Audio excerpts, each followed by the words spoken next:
yeah. And I'ma work cause I ain't going out lazy, bruh. Thought he was conscious, but the homie just played me, bruh. The house of consciousness is going out crazy, bruh.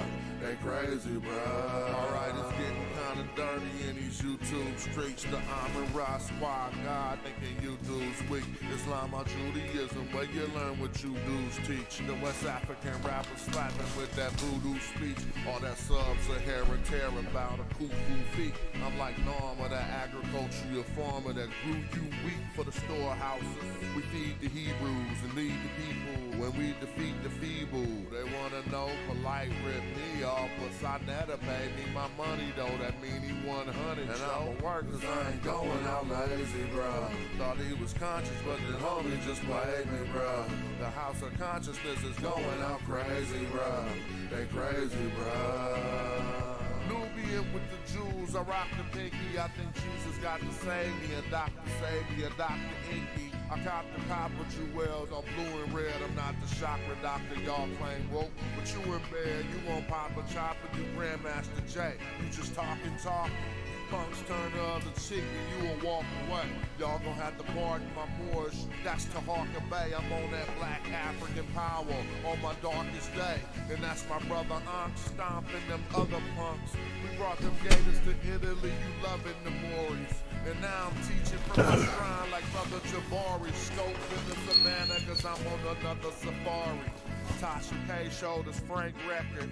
Young Pharaoh just losing his mind and y'all can't help him. I know one thing, you're a fool if you're still out here donating to Umar school. That shit fool.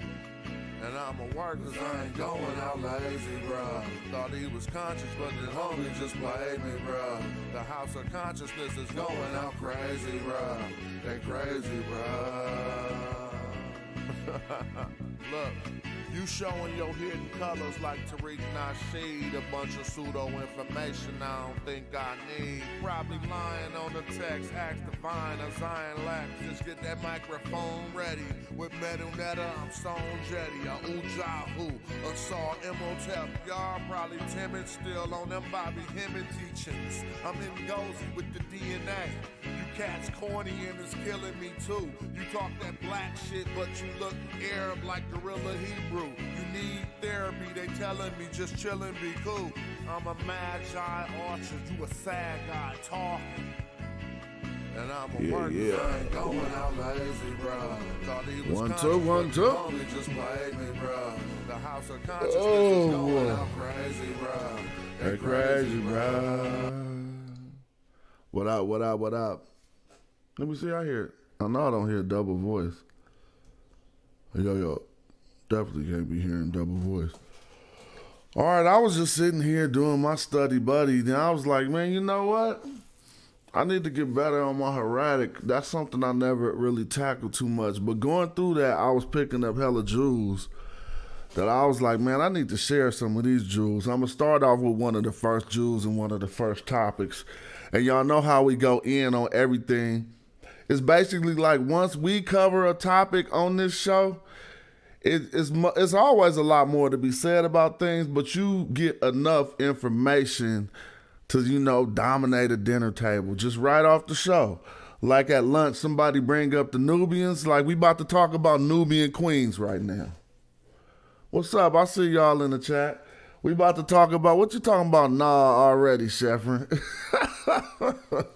He come in with the negation, huh? But I'm saying, we're going to get in on Nubian queens for a minute. I was over here doing a little bit of research, and I was looking at hella stuff. And one thing, I really got to, I'm going to pin a good video to watch. I think it's called New Discoveries in Nubia. And there's a scholar on there giving a good presentation about Nubian queens, and it made me ask a few questions. It's like why is the Nubian queen such a thing to us? I'm not even saying it like that. I'm talking about like this. You can go through pop culture, and you ain't gonna hear no songs about the Roman queen. You ain't gonna hear no songs about the Egyptian queen. You feel me? But everybody from Messy Marv and Keisha Coles to Wyclef Jean got songs about Nubian queens. And historically, if we look, and this is some of the stuff we about to do before I get in on my study, Hotep, I see you out there. Historically, some of the things we're going to go over, we're going to talk about it. How? Oh, you said, nah, you ain't hearing no echo. My bad. I thought you was getting on my case early.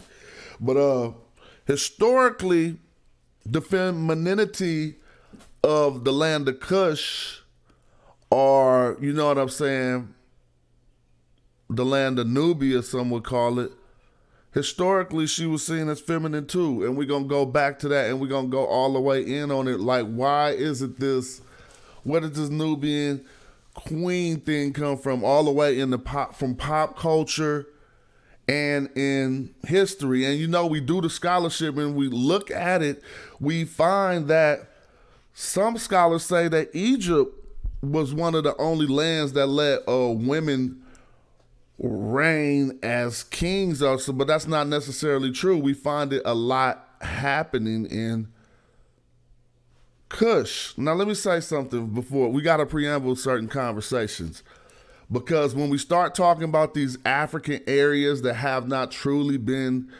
given enough scrutiny by Europeans, they start to mix people together. They start to say Nubians were Kushites and Kushites were Nubians. I've given evidence that the Nubians and the Kushites did that themselves. They didn't see no difference with that. Like Taharka was saying, he came from Ta-Nehesi. He didn't say he came from Kush.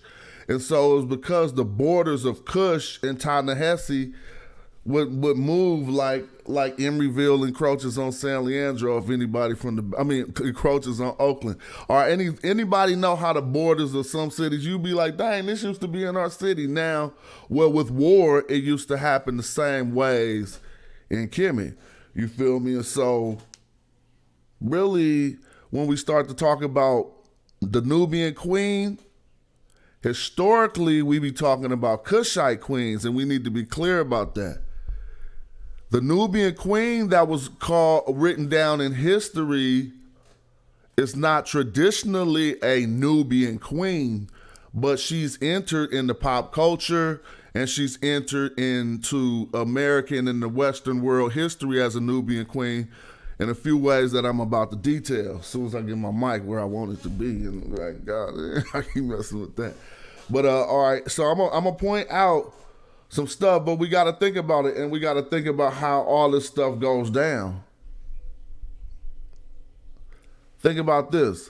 Because before archaeology, before white people even got to go deep into Africa like that, into those parts of Africa, I should say, how did people even know about Nubia? How did we even know about Nubia? We knew about Nubia through the Bible. So let me start pulling up some verses. Because we about to break down this Nubian queen thing so people can be like, dang. I'll say Psalms, what was it? Psalm 62 and 31. Let's try that. 68, 31. Psalm 68, 31. And princes shall come forth out of Egypt. Ethiopia shall soon stretch forth her hands unto God. So notice, this is one of the first times we getting to learn about, Americans in the Western world before archaeology, before Egyptology, before all of that stuff. This is the first ways people is learning about Ethiopia, and it's coming in initially in the feminine, from the feminine aspect. We know other countries are also called her or whatever, but we got to get this clear, and there's more to back this up, because I think there's like Acts. Is it Acts 8 and 27 or something? Let me see. Acts 8. 27, I might be wrong, but yeah, Acts 8:27. And he rose and went, and behold, a man of Ethiopia, a eunuch of great authority under Candace, the queen of the Ethiopians. This is what it said. I just pulled up the new a Bible. This is Acts 8:27. So now we're looking at 2 points where they talking about, this is the first thing Americans got to know about Ethiopia and Africa, but I'm going to break all this down real quick so we can understand it. They said Candace was the queen of the Ethiopians in Acts, which is New Testament. But what they did know that Candace, they got that right.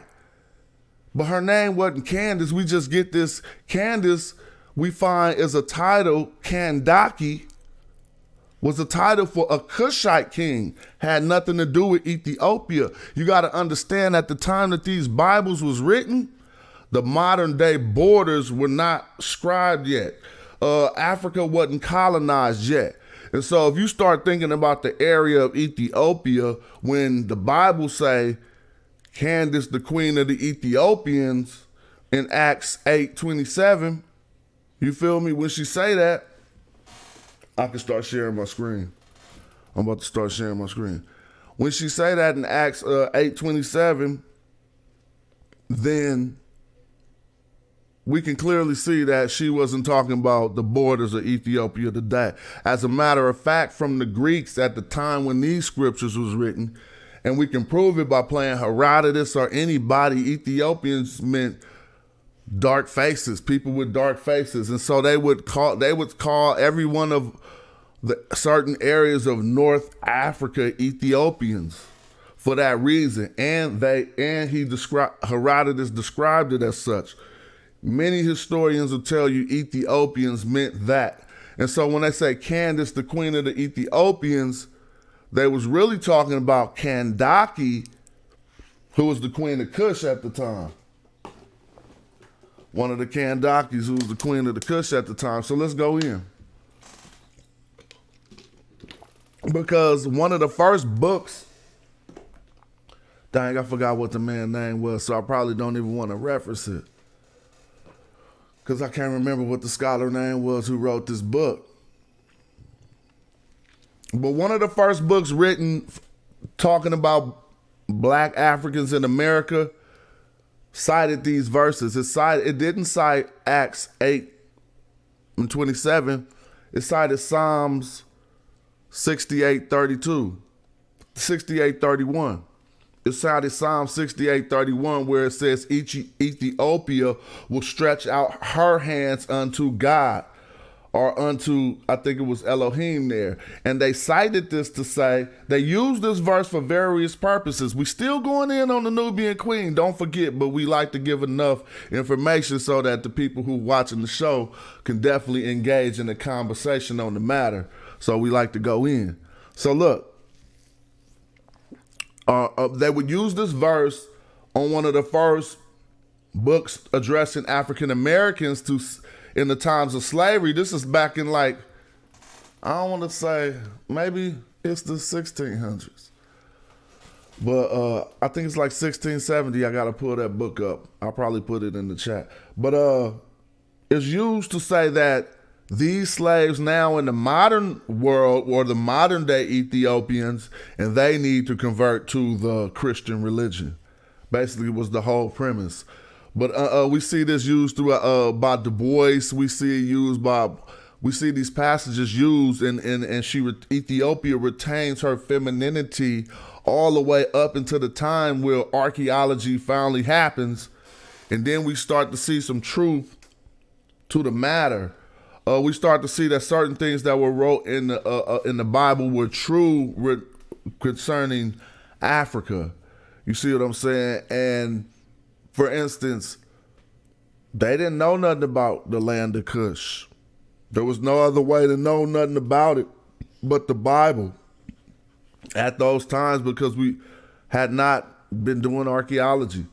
And so that when we really find these lands, it start to be like, oh, okay. Now we start to see that they did find a list of, let's say, 70 Kushite kings. And 90% of those were male, not female.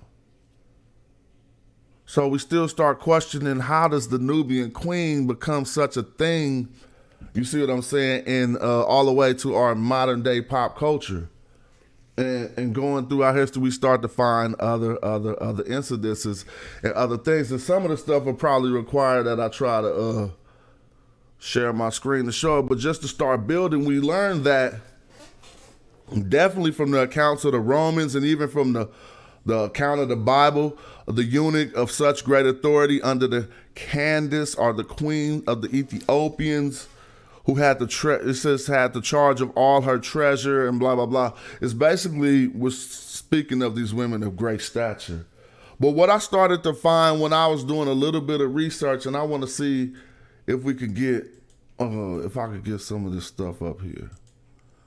I started seeing that they would change. Well, when you presented yourself, pharaohs always kept a woman behind them, so to speak, when they would be presented before divinity or before the Netcheru or whatever. But when we start to see these Kushite women's stelas and stuff, a lot of the times they would switch up the position of things to where it definitely seemed like they were under matrilineal culture, is what I'm trying to put it. And then we find certain stelas and stuff where a woman had, in order for one of these Kushite Kandakis to take the throne, she had to recite 7 matrilineal queens before her or whatever, and she did it on her stela. And so this is how we have that information. But one of the paramount ideas is it comes from like European historians who start talking about when the Romans tried to run up into Nubia. There was particularly a one-eyed queen that I think Pilney talked about. The one-eyed queen who was vicious, and I think I could pull up her name. I'm just talking and building. I didn't really start this live to doing this because I would have been more prepared, but I'm just building on this. I wanted to go in on my Medu Netcher, which I'm going to do. But what was that one-eyed queen name? Let me see if I could get her up. Well, she was so vicious into that. Basically, all of these, I think this might be her. Yeah, she was the white now Nubian archeress, Queen Amenrennes. Amenrennes. I don't want to mess her name up, but it looked like I'm definitely butchering her. But she went down as one of those famous Kandakis, as well as Nzinga. Now, we talk about Nzinga a lot, but when I went through the actual list of Kushite queens, I could not find her. But then I started thinking about this. It wasn't just them being warriors, because a Kushite queen was also like a symbol of beauty. And Egyptian kings often besought Nubian queens. You know what I'm saying? Now, I'm sure they had enough beautiful women around them, or however they did their thing, that wasn't a thing. But we can clearly see that a lot of the most prominent, I don't want to say most prominent, but a lot of the ones you know of the most, like Queen Tayi or whatever, these was Nubian queens. And so then even to the Egyptian, I could show you plenty of, and we start to see how, and we got to throw away some of that little bloodline stuff they used to teach us. And they taught us that a lot of stuff was happening, particularly incestual stuff was happening because they was trying to preserve bloodlines and stuff. That's BS, bro. A lot of that is BS. We find out a lot of that is BS from direct research, and I can just open up my notes and show you a lot of that is BS. One thing we didn't understand was the culture. We got to look into some of the cases of adoption on the adoption papyrus to see that a king would adopt his wife. I'm saying this more than once. a king would adopt his wife so that his wife would become his daughter. So then later you would see that this lady was his wife and his daughter, and you'd be thinking the wrong thing. But he actually adopted her for a political status, because your heir in ancient Egypt, your wife wasn't like the next to get your belongings after you was deceased. She wasn't. Trust me, it was like your brothers and stuff would come get your stuff. And so in order for a person for their belongings not to be taken by their brothers, they would adopt their wife as their daughter. And then they could bestow things upon her, and they will, because you couldn't be like, I'm going to give it to her over my brothers. And this is the adoption papyri that note this. I ain't making this up. I know we could talk about that, because that's a lot of the cases that we want to talk about is in that 18th dynasty. But start looking at it. Don't try to look at it from nobody giving you no fake DNA research. Really look at it from the angles that I'm asking us to look at it from again. You see what I'm saying? From the fact that these terms would first look into the adoption papyri and see how we got evident cases that you would adopt siblings and change their position.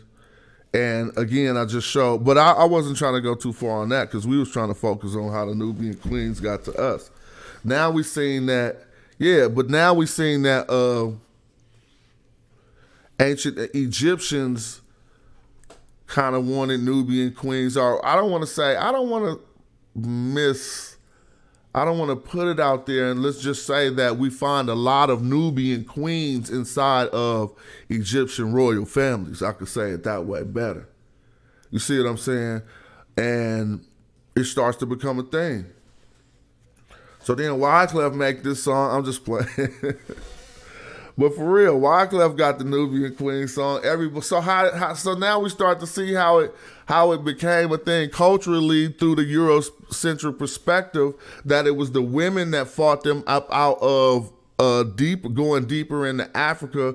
It was the Romans that tried to run up into you feel me? It was the Romans who tried to run up into Nubia and got pushed back by the one-eyed queen, like the one-eyed Kandaki, that I'm no good at pronouncing her name. What's up, y'all? And so really, we see that it was not necessarily a mystery. They wasn't talking about Egyptian queens. You feel me? They wasn't talking about Levantian queens or what have you. The affixation historically and in pop culture has been on that sister, the Nubian queen. For what we say now, strength. I don't like to misplace the strength or whatever, but we see it goes back to ancient times.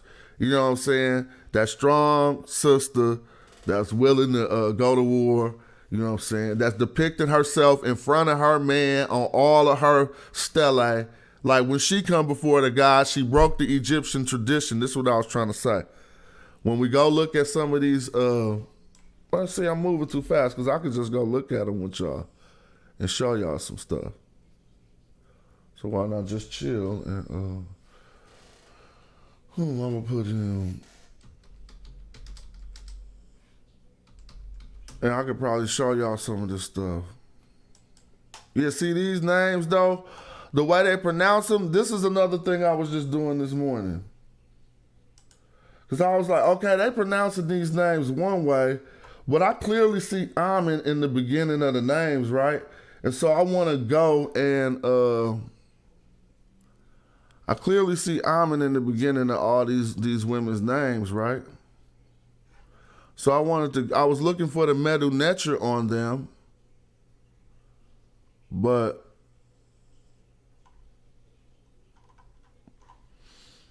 I want to give a better source than this. I was looking for the Medu Netcher on them, but I'm yet to find it. And so I was just looking at this and was wanting to give y'all a better source, but hold on. We could clearly see the queens that they talking about right here was like Amini Renes. See, I keep seeing Amen at the front. So they trying to get me to pronounce it like Amani, Amanani. I heard them pronouncing it like that, but I was like, nah, we need to look at the Medu Netcher. The reason why we need to look at the Medu Netcher is because they clearly had Amen at the beginning of all their names. But if you tried to break these, I'm trying to make it bigger because if y'all want to see how hard these names are to read, but you just break it down. Amini Renes. Now Renes, see, Ren is a name. S is her. So her name. Amani. Amen is her. It's like Amen is her name. I mean, I'm just going there slow, but I can't look at the glyphs yet. Amen. I'm doing it my way, but this ain't how they do it. They go Ani. They go Ani. I'm like, that's not Ani. That's Amen S. Amen S. That's a feminine for Amen. So again, but Amen S. I mean, Amen. It's really Amen. All right, Amani Shaketo, right? Amani Shaketo. But I'm just looking at it to see what it means in ancient Egyptian. So we could just go Amani Shaketo and not know what that means. But I see Amen and I see the feminine of Amen. I don't know Hak, but I do know, I mean, Keto, whatever. And we got Amani Torre or whatever. But these was Kushite queens that was known to the Roman in the Roman time periods. The Nubian queens. You see, we explained already thanks for subscribing. We explained already how the queens of Kush gets mistaken culturally and they come to us as Nubian queens. And so we wanted to point that out because if we went into the lands of like Ta-Nehisi or what have you looking for Nubian queens, we probably wouldn't find too many. And so it was a few things I wanted to share, but let me see. All right. Amini Renis. Yeah, so that was the story of the white Nile Nubi archerist. And so if I probably went in on her, we probably find she was the one-eyed queen who was doing the most, who went down in history as getting that thing. But I guess I'm going to bring that to a close because I wasn't even really hella prepared. Oh, what's up? I see y'all out there. I wasn't prepared to talk much on that today. Today I want to freshen up on this Medu Netcher. The best way to freshen up on it be to just throw stuff at me and see where my weaknesses are. But I don't want to, I mean, I'll be doing a lot of stuff for highly specialized people. Like, I know a lot of people in my chat be studying the Medu Netcher. Chief X, what's up? I know you seen that video, boy. I had you in there, boy. You know how we do. But yeah, I'm gonna keep schooling my brothers who don't know. All right, I'm gonna go in on that right now. Let me give you some jewels, my good brother. Right now, we're gonna go to the screen because you know I'm into that Nubia stuff, right? Like, I don't just be hating, and I think we can learn, you know, we ain't got the trip. But let me go on and give you this culture you ain't heard of. Just for you to go look it up real quick. The Kada culture, or the Kadan culture, all right? Now, just because we ain't heard of stuff, that's just our egos talking. I'm just being my African self. It don't matter. There's plenty of stuff I ain't heard of. But what I want to point out here is that this Paleolithic culture, all right, goes back to about 10,000 BC, but the things I'm pointing out is it stayed between Aswan and the Second Cataract. So this, if we look in Egypt right now, these are the lands of Ta-Nehisi. You feel me? This is exactly Nubia. Combe, Ombo, and the majority of them areas are right around here, okay? And so the reason why this is significant is because the Kada culture, basically, Kadan culture goes back to about 11,000, some dated back to 13,000 BC. And this is what I was looking at and I want to share with y'all today. You know, we be sitting around studying, so I'm like, let me just do some of these studies live while we chilling. It's at the result of what I was looking for. But this is a timeline from the British Museum that any of us could look at for the timeline of world history. And they basically, let me try to make it one step bigger. Hopefully it ain't going to get bigger because it's a digital thing. Can't do that. So look, basically, right now, they showing contributions to world history, right? We could go back AD, 1800s, 1700s. But let's start going back to the time periods that we be discussing.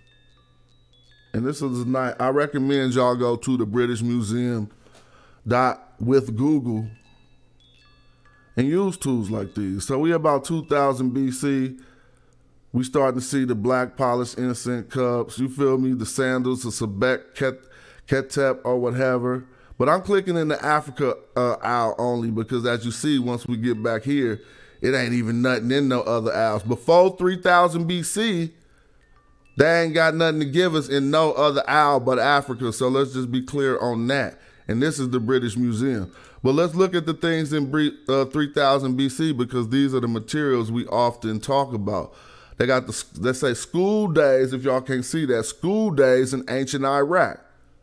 Some Babylonian cuneiform. They got a pottery jug. This is the Asian aisle. Some pottery jug of the Amorites. They got, now it's a lot more stuff than this, but this is just the British Museum's time chart of the stuff they got.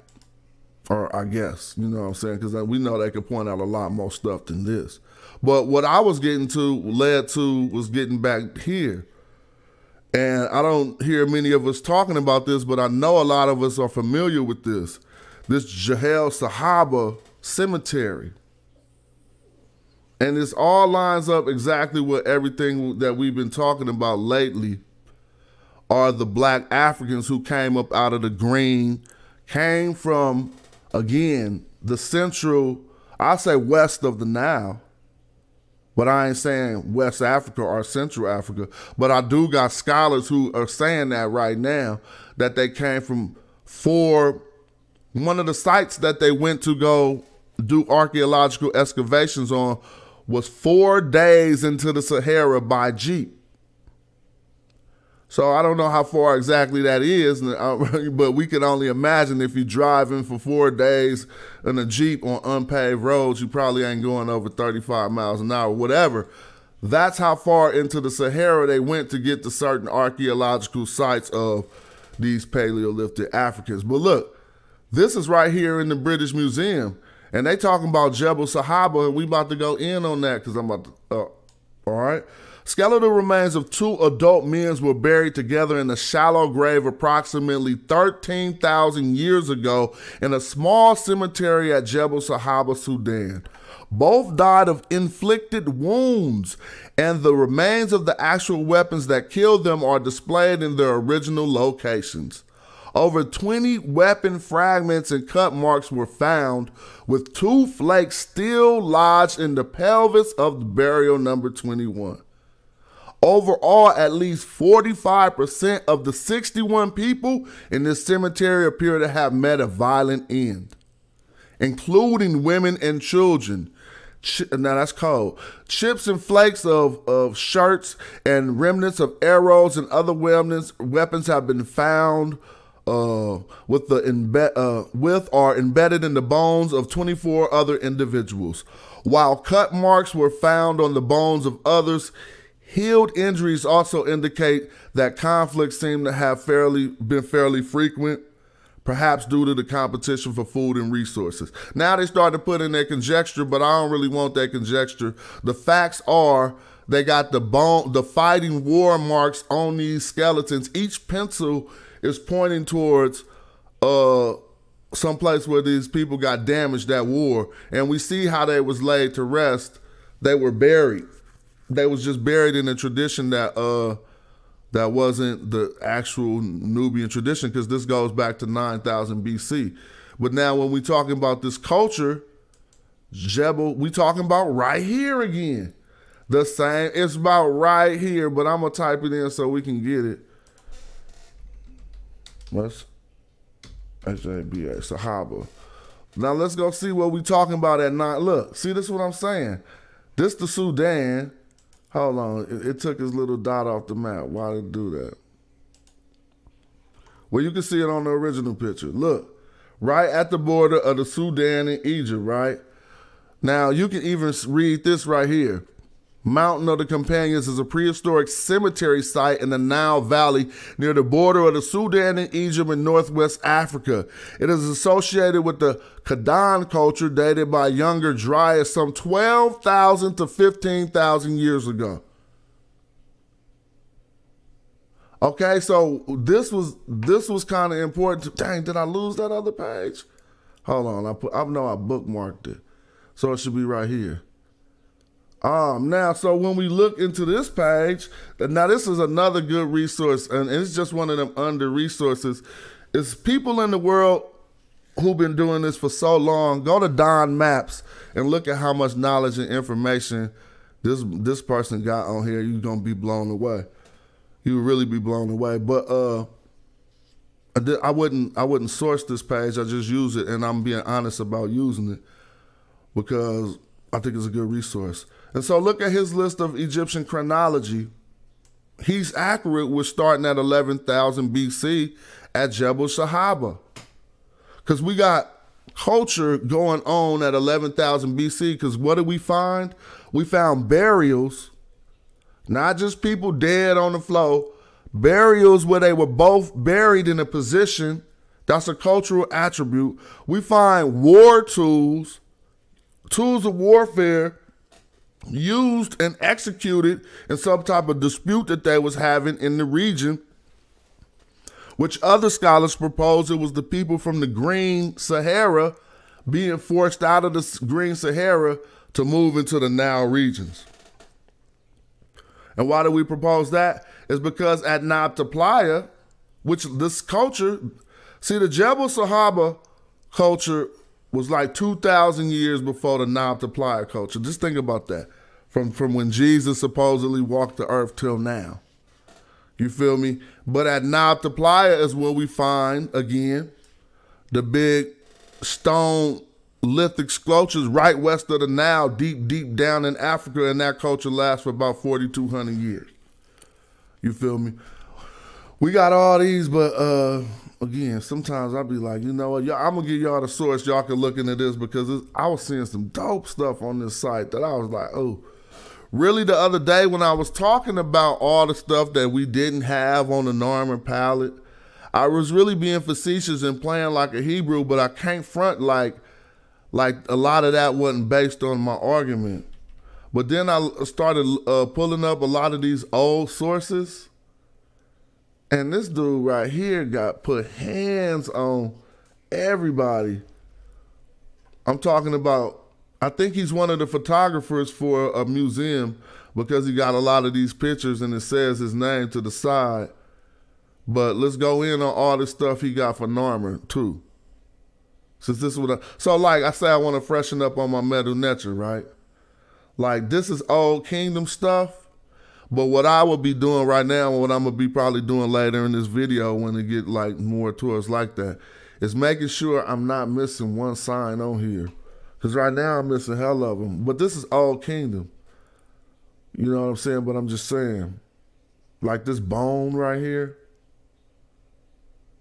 The reason why you don't know a lot of these lifts, but they repeat. And so we need to add this to our repertoire of what we understand in order to relay stuff.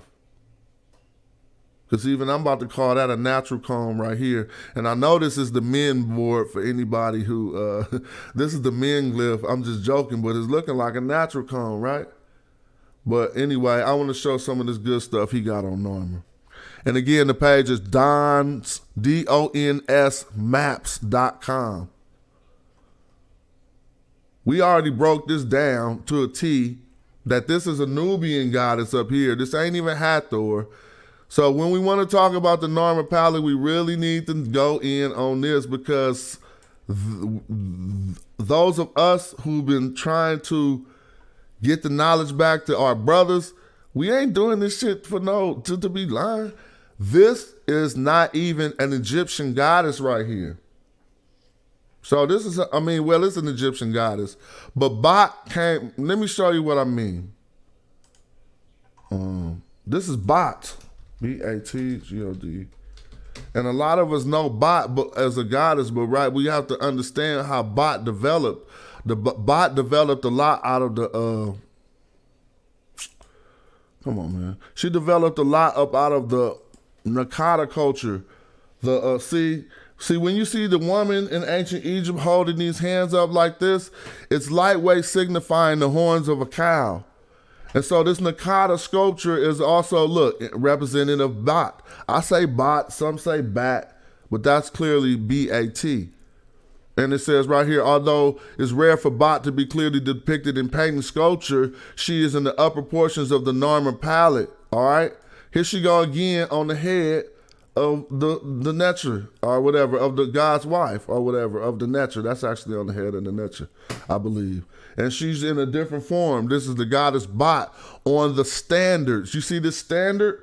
That turned into what we know as the Netcher rule, but we'll talk about it. It's still a standard. So this is Bat. So then when we go back to the Narmer palette, now we identify, yeah, because them horns, that's Bat, it's not Hathor. So why is that significant?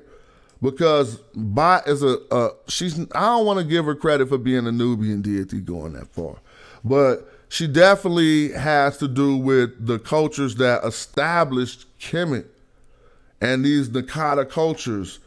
And I'm about to keep on going in on this palette real quick because there's a lot for us to read off of here to not just be acting like we don't look at his nose. No, that ain't how you do this one. Like, for instance, I propose that this is the name of a people right here, the Wash. And I went over it in previous videos, so I'm not about to extra go over that. But this could be the harpoon glyph, which is the Wa, and this is the SH, Wash. So if we would find who those people were, then we would know. We clearly see the sandal bearing behind him with his gold chain on, with the sandals in his hand, and the rosettes that it eludes me right now how I was supposed to say this. But this is why I want to point something out to y'all the most. Because this must have been Narmer's wife right here. But I see some people say Narmer's wife is Neith-Hotep, so I'll take this back. But whoever, maybe, I don't know if this is a male or a woman, but I do know I found her with Narmer on various palettes, and she got the same name right over her name. TCHT. Okay? So this is TCHT. To chat, whatever. We ain't tripping though. This is the part that busts their wig. These standards. Remember I just showed you the standard of the goddess Bat? See, the standard, when we get to learn how to read this stuff, we start understanding, okay, everybody just don't know what we know, and so we can't be like, when you know more, it's your duty to teach. It ain't your duty to be like trying to make people feel bad and shit.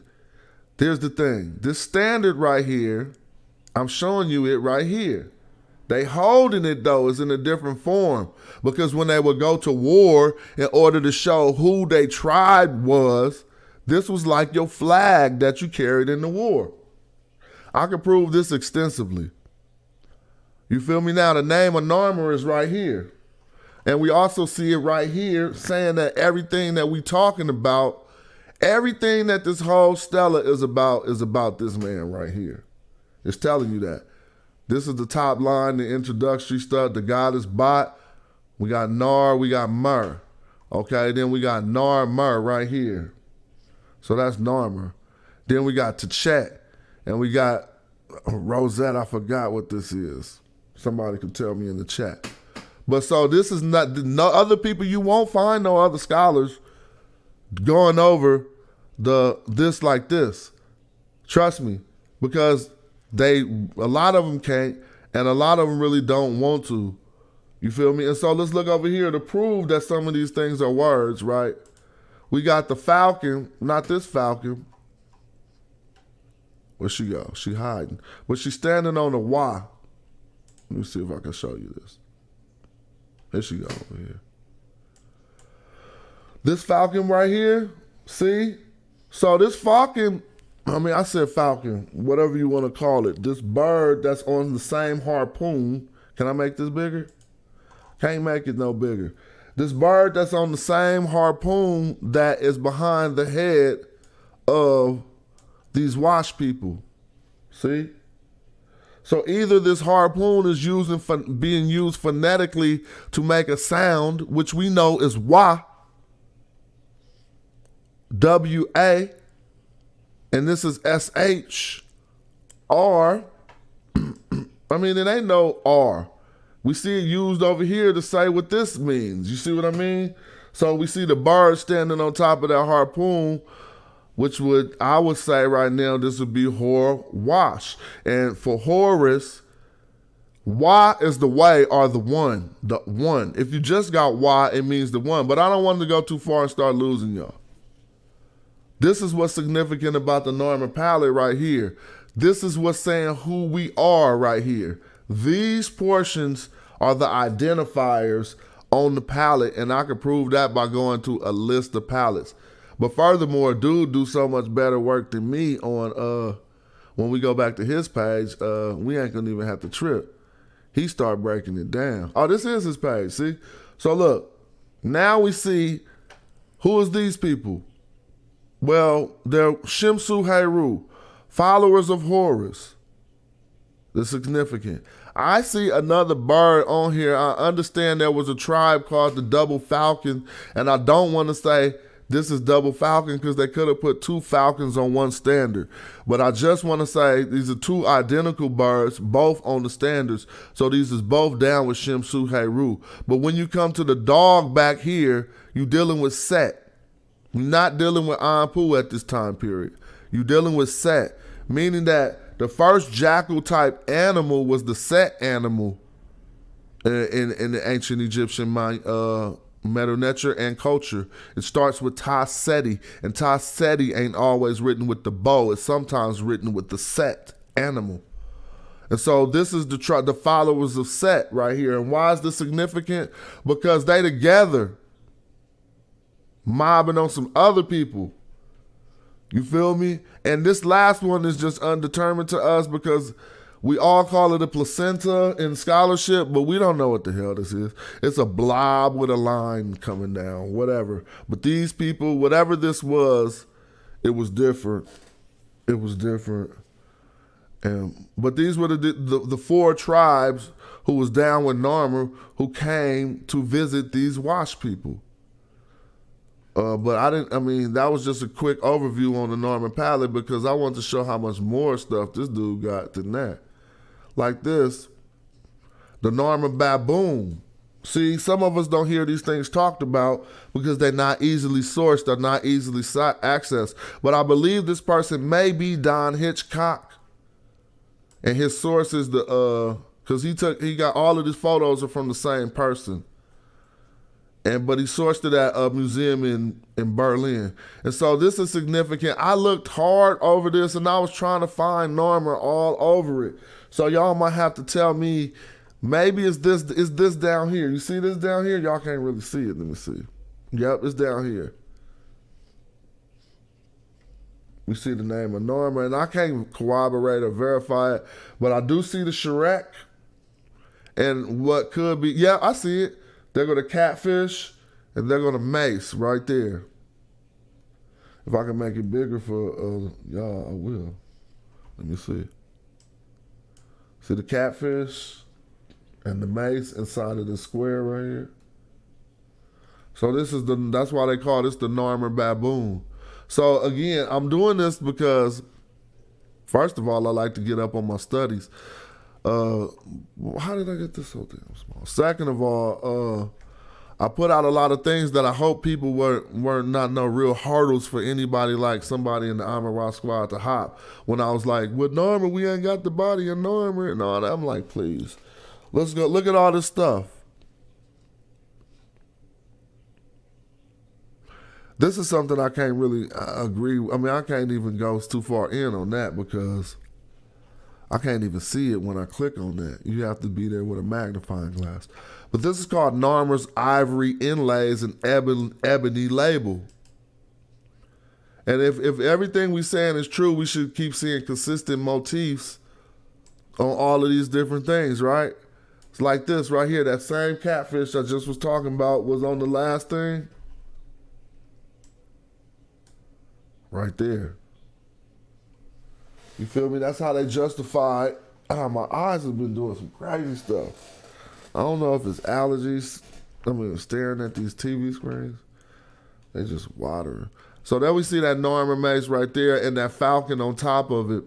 letting you know that he was down with the same thing I told you from the Norman palette. He was a Shimsu Heru. But we're going to go in because, again, this type of... Matter of fact, if you ever feeling appreciative, you can spread your wings and smash Rockwell at Cash App, because you know what I've been doing? I don't be caring about really monetizing every video. If I got to show some content from somebody else, I can show it as they could get that money, but I can, people can take care of me another way. Look, note the name of Norman is shown as a catfish, his icon, along with the chisel, his other icon, just so we know. Now, they got the Norman everything, right? This boy bad, and he took all these photos himself, Don Hitchcock. Here's another one, the Norman Stone. What we see right now, y'all know now. So you don't have to act like you can't forget. Yo, the people who say they read Medu Netcher, we ain't never acting like we special. I ain't never, ever did that. And I'm showing you how easy you can do it too. Whenever you see this, you know it mean Norman. Really, it just say Nar right here. But since we know the catfish is half a Norman name, they didn't even have to put the mace under it. They just put his name inside of a temple, which we call a charrette. That's Norman. So they found it with this rock, and these are things that we never heard nobody talk about. The Norman stone, fragment, and jar, and ivory piece. Located, it's from Nakata, from the tomb of supposedly his wife, believe it or not. They try to say Neith Hotep was Norman's wife, and they got her tomb. Look into that. Here's another one. I don't even see Norman nowhere on here. Norman stone, jar, fragmented, ivory piece. I couldn't get this. Hot, whatever. They say this is for Pharaoh Aha. I don't see no Norman. But it's called something about Norman. So whatever. But I ain't going to do that all day. I just was showing you all these wonderful resources that this person has up here. You know what I'm saying? Going in with all of these finds. And he goes extensive. I'm not even that close to the top. I think he got the whole museum in here. Don Hitchcock. So when I want to polish up on some Medu Netcher, the best way to do it is just to grab stuff like this and ask yourself what this say. And I'm looking at this like, how do they say that this say aha, dude? Because this is a mace and a shield or something? Because that look like an ankh sideways to me, you feel me? But just so we know, this is old kingdom writing. And so, look, this is a mace. See, it's the same thing. But they drew it with when they draw it, they got the falcon holding this. But trust me, I want you to keep on. If y'all digging anything we going through right now, then keep watching. Because this is about to lead to something. Because y'all keep seeing the falcons, right? Because these is only kings from half of that tribe that Norman, man, we got to follow this. See, the people representing the falcons, now, come on, blood, this shit easy. Look, let me show you. I got to go all the way back to the top.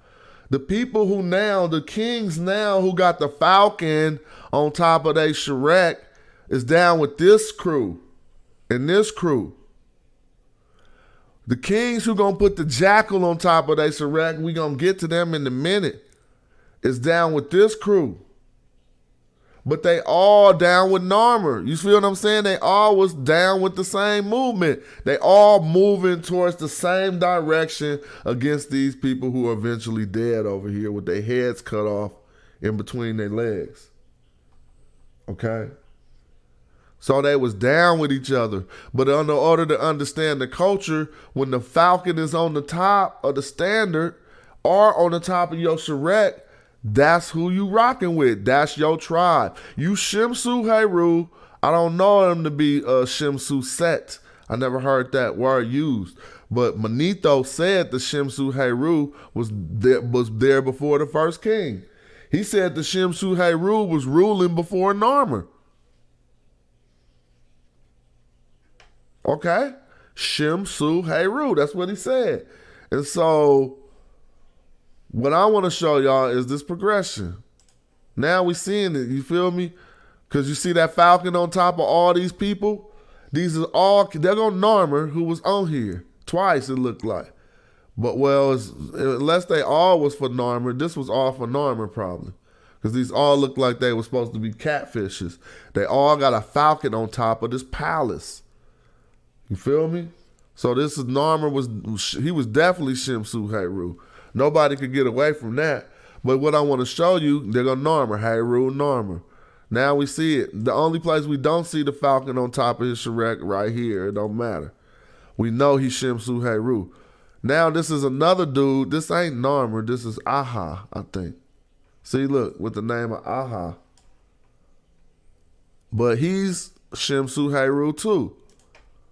Keep going. Till you get to the dudes who wasn't Shimsu Heru, and then you can start seeing the difference. And then some put both of them. This is Aha again. He's Shimsu Heru. He got the Horus Falcon on top. He's a follower. Shimsu means a follower. Shimsu means a follower. Aha is a follower of Horus. Horus is on top of his Shrek, hovering over the tabernacle. I don't want to say it like that, but for real.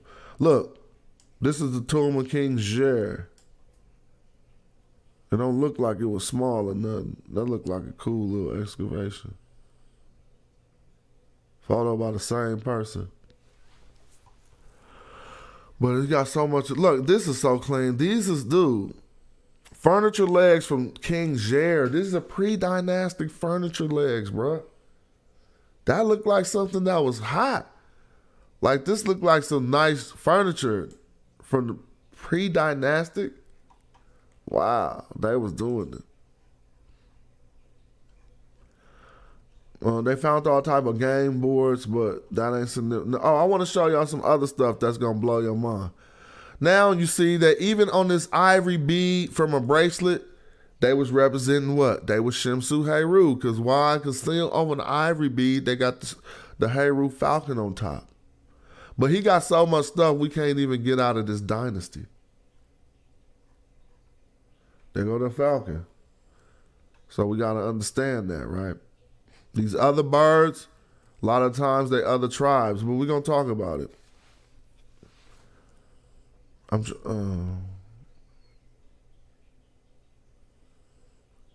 We still in 3100s. Where was I looking? Oh, it's something that was hella wrong. Cause did you know that clothing labels, like here go one, here go, as soon as I said it, you see this little hole right here? This hole, let me make this image larger. This is crazy. This gonna trip you out, dog.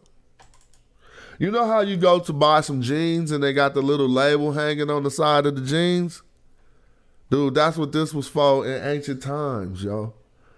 The same little hole to put a label on a product was done in Kemet, yo.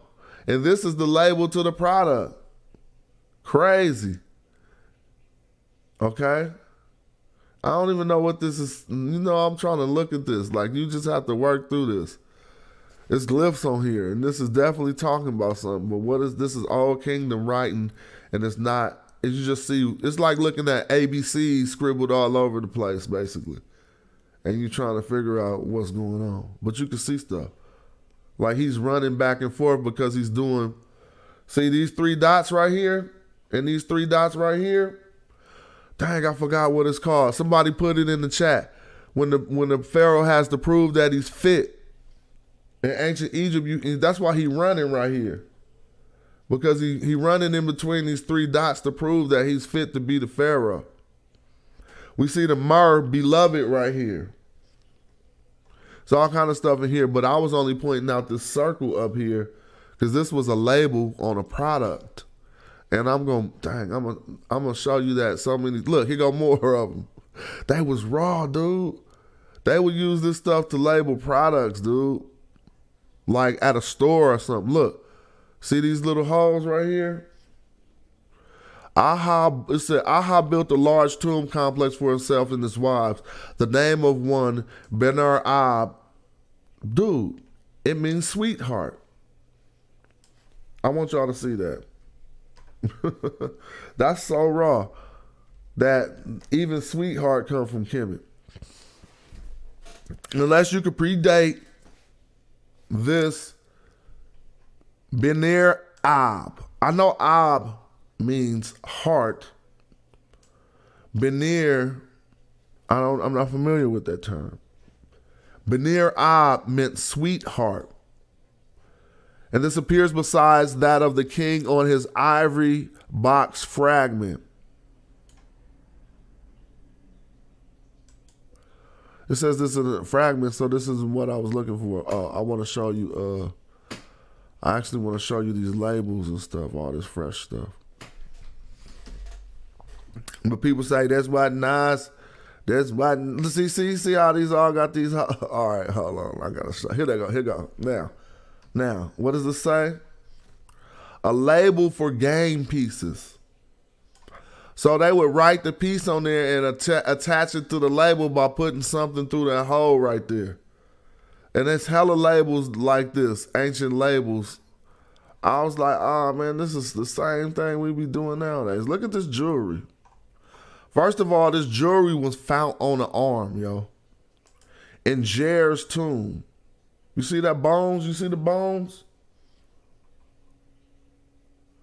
Obviously, the bones aren't put in black and white on purpose to make the jewelry stand out, but it's to show how good this jewelry was made in BC times. That's ridiculously raw. Here are the same jewels laid out. See all these Horuses on top of the Shreks? Come on now. We can read, you reading this now, this is talking about the royalty, but it ain't no names in the Shreks, right? So I'm pretty sure this is the person who's wearing it is divine and and they're a follower of Horus.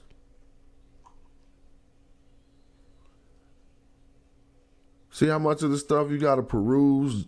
People would just be tired of looking at pots. I hope y'all ain't out there like, I'm tired of looking at pots. These is arrows. Come on, man. Not made out of wood because they was getting better. Ivory and ebony arrowheads.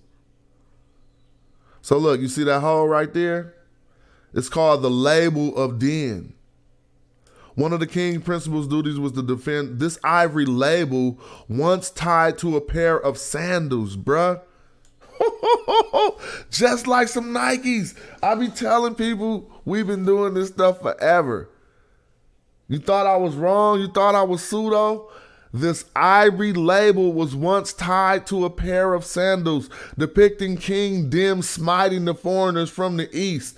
Rock carvings of Den near the turquoise mines in Sion show the same scene, proving the label celebrates an actual military and mining exhibition.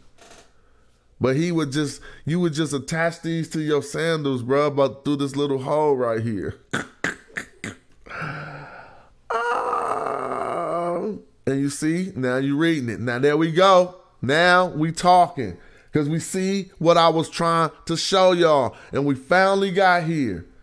It reappears from the Narmer palette. I ain't no pseudo. I know what I'm talking about, bro. I'm a rapper. I be spending the majority of my time sitting here doing this. I don't be rapping. I'm 46. I drop something when I feel like it. But if I got time to sit here and do this all day, I'm not making this shit up. First of all, you see, the Horus, right? So this dude is a follower of Horus, but what he got on the standard? What's on the standard? Now, I'm going to tell y'all something how ancient Egyptian works. If they wanted what was on, is the jackal on the standard representing Ta Seti, the followers of Set, okay, that I showed you all the way back from the Narmer palette on the same exact thing. Let me go back. because we got to see it. Sometimes we have to see it at the same time. Feel me? We be having to see it since we be thinking cats be lying. What is this? Golly. Symbol literate, B. Symbol literate. What is this? What is this? Now, what is this? Come on now. It's even trying to look the same exact way because the standard is turned up like this. See, when they put set on his standard, it's not the same standard that they put Heru on. It's turned up for some reason to signify something else. But that's these people.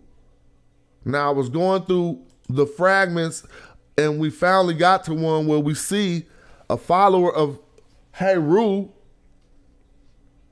is also a follower of Set. Now, I was about to say how the ancient Egyptian language works. If they wanted us to think that the guy that he was smiting was down with Set, they would have turned Set facing Heru. So this right here would have been facing this to let us know this represents him and this represents him. That's how the language works. But since everything is going this way, we can say that we definitely see Set on the standard. If someone wanted to take it apart, I would accept that. I would accept that someone saying, no, he not down with Set. He fighting the people of Set. It don't matter. None of those. Those are points that won't help you win the debate. The fact is, the Setians were a people that were all together on the normal palette with the other people from Heru. So if he split at this time, then so be it. But I got more to show you, which is going to show you Din did not split because he was down with like Perby Sin, and there's more of them who was like, you know what? We back to the jackal. Look, now what you starting to see on the top of stuff again. Huh? It's because some of the Herus was rocking it. Narmer was Shimsu Heru, but you see they was all together. It was some Shimsu Heru. It was some people down with Set. This ain't Anpu. Don't get it twisted. All right? Now we're going to see this. Now why the jackal starting to reemerge again. But this dude is strictly with the jackal and no Horus. The jackal ain't on the standard or nothing, but this is just what they found. And this is even this even looks weird, but this is what they found. So, hey, let's look at it though, because we see Horus now inside of a house, which means something different. That means the house of Heru. That's starting to mean Hathor. So this is one of the earliest Hathors we got. Because if you put Heru inside the house, that's Hathor.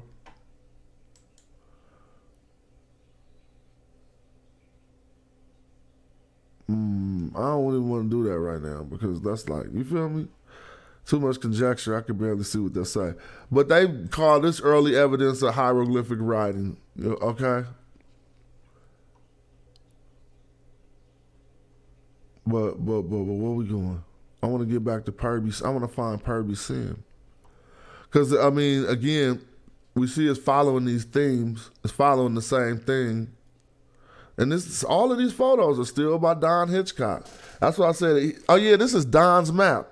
This is his website. Duh, I'm an idiot. So this guy must either be working at the British Museum, and since he works at the British Museum, he actually got his own website, which makes it a wonderful and actually a good, credible source. Shoot. Because unless he's extremely meticulous and just went into the museum and took all of these photos, and I doubt that. So look, there go them labels I was telling y'all about. Here go some labels with numbers in place. Now let's click on them real quick. I'm gonna ask anybody in the chat. I'm gonna go back to my chat because we're supposed to be doing the Medu Netcher. This is a label. We all know this is a label because we just been talking about. What is this label signifying right here? I know y'all know Medu Netcher in the chat.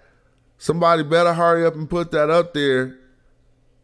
What if this, just like we discussed that the other label was attached to those sandals, when you see this little hole in it, it means they put a cord through the hole and tied it to something, just like we do when we buy some new jeans and you look at the tag to see how much the jeans cost. Well, how much did this item cost, y'all? I just gave it away. Somebody write it in the chat. We got to get our game up on our ancient Egyptian numbers. See, this is why I do this study like this. Because if we do study Medu Netcher and we see this symbol and we don't know what we're looking at, I think we're looking at the number 100. So I'm going to put it in the chat. So this, whatever this was they were selling, it was either 100. Yeah, there you go, sorry. Word up. It was either 100. Oh, I forgot the chat is delayed, so I shouldn't have put it up. I forgot y'all hearing what I'm saying with a delay. So I shouldn't have wrote it in there so soon. But Asar Mka said 100, and I think he 100% correct, because that's what I think this say too. So now we either know that it was 100 of whatever these things were that this was attached to, or this thing cost 100. And I would probably say it's the former. It says label with numeral and place names. Let's go to the second one before we read what numbers on this. Now it ain't no number on this, and I don't even want to call this a Surek because it's just a little piece of but we can see a bird on it, and so I think this is the back side of that label. Let's read now. I wanted to make sure it wasn't no other numbers.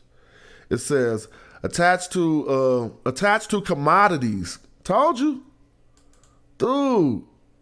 Attached to commodities deposited in the king's tombs. These tiny ivory labels indicated quantity or place of origin. So we've been doing that since back in the day. Now they put labels on your clothes, say made in America, made in Africa. It says this spiral of the hieroglyph for the numeral 100. So that means me and my man was both 100 when we just said that. It may denote the length of a bolt or a cloth. All right, see, this is the 100 one. So that's what we were seeing. All right, let's go in on this one. I clicked it before we could see the numbers. Somebody, I ain't gonna say it first. Somebody write, and even if you don't know Medu Netcher, you can read this. We just showed you the 100. Now read what this number was, how much this item cost, or how many of these things was this in ancient Egyptian. I might as well make my screen big. How many of these? Oh, I won't be able to see the chat though. Hold on. How many? Yeah, these was the first ancient Egyptian labels on clothes for everything. This is crazy. But somebody need to put what this number is. We read Medu Netcher, bruh. We can read this hella quicker than Roman numerals. We got to stop with that bullshit. We can't be reading Roman numerals hella quick and can't read African numerals hella quick. That's belittling. That shit is sickening.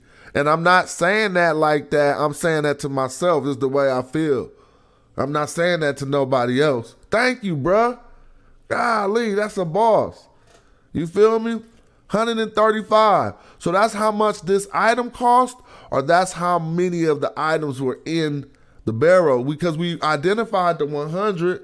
When you got this curly, they don't have to write it all. They use space wisely. The upside down U represents 10. You feel me? So we got 100, 10, 20, 30. We got 130. Then we got 5 strokes under it. So that's 135. All right, let's go on this one before we read and see what this will say. Uh-oh. This one going to be a little bit different because I see a face on the top. I see something to the left that's going to be, to me, it's representing some type of a palace, but that could be a bigger number. That could be a bigger number that's missing me, but I think I see, I don't want to say what I see. I'm going to let the chat say what they see first. I might be wrong on this one. Ain't nothing wrong with being wrong. Let's say something about that too. We got to take it up out of our culture for being wrong, mean like something, man, fuck that. I like to be publicly wrong. Or I don't like to be publicly wrong. You know what I like to do? I like to put my name on the line for the chance at being publicly wrong to prove that I'm right. You feel me? Like right here, I think I'm about to fuck this up, but that looked like somebody said 1 million. That's 1 million?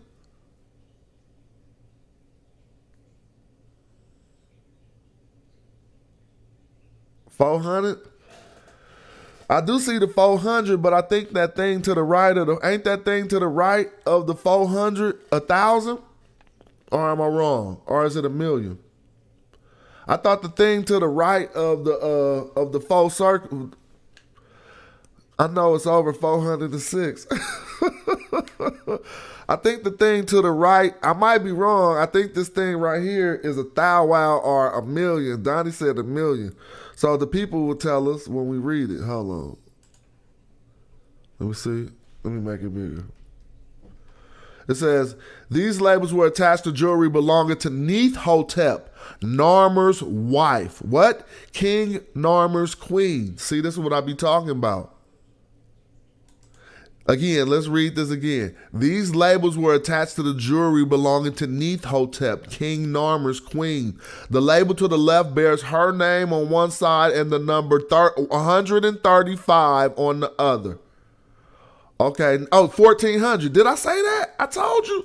This probably records a number of beads in her necklace. The label on the right includes a depiction of the beaded apron to which it was originally attached. According to the inscription, 1,400 beads were used to make this necklace. Oh my God, bruh. So you walk into a jewelry store right now, right? And you see that little tag on the end and you pick it up and you look to see, dude, that's ancient Egyptian.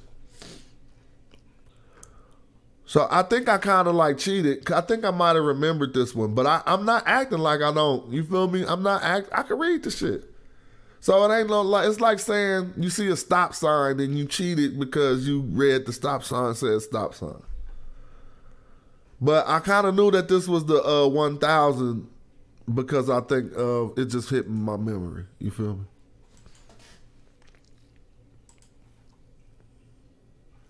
This should be raw though. An ebony label of King Aha. Here go another one of them labels that I'm talking about that they put on some clothes or something to show that it was drip. I don't see much. I see the B.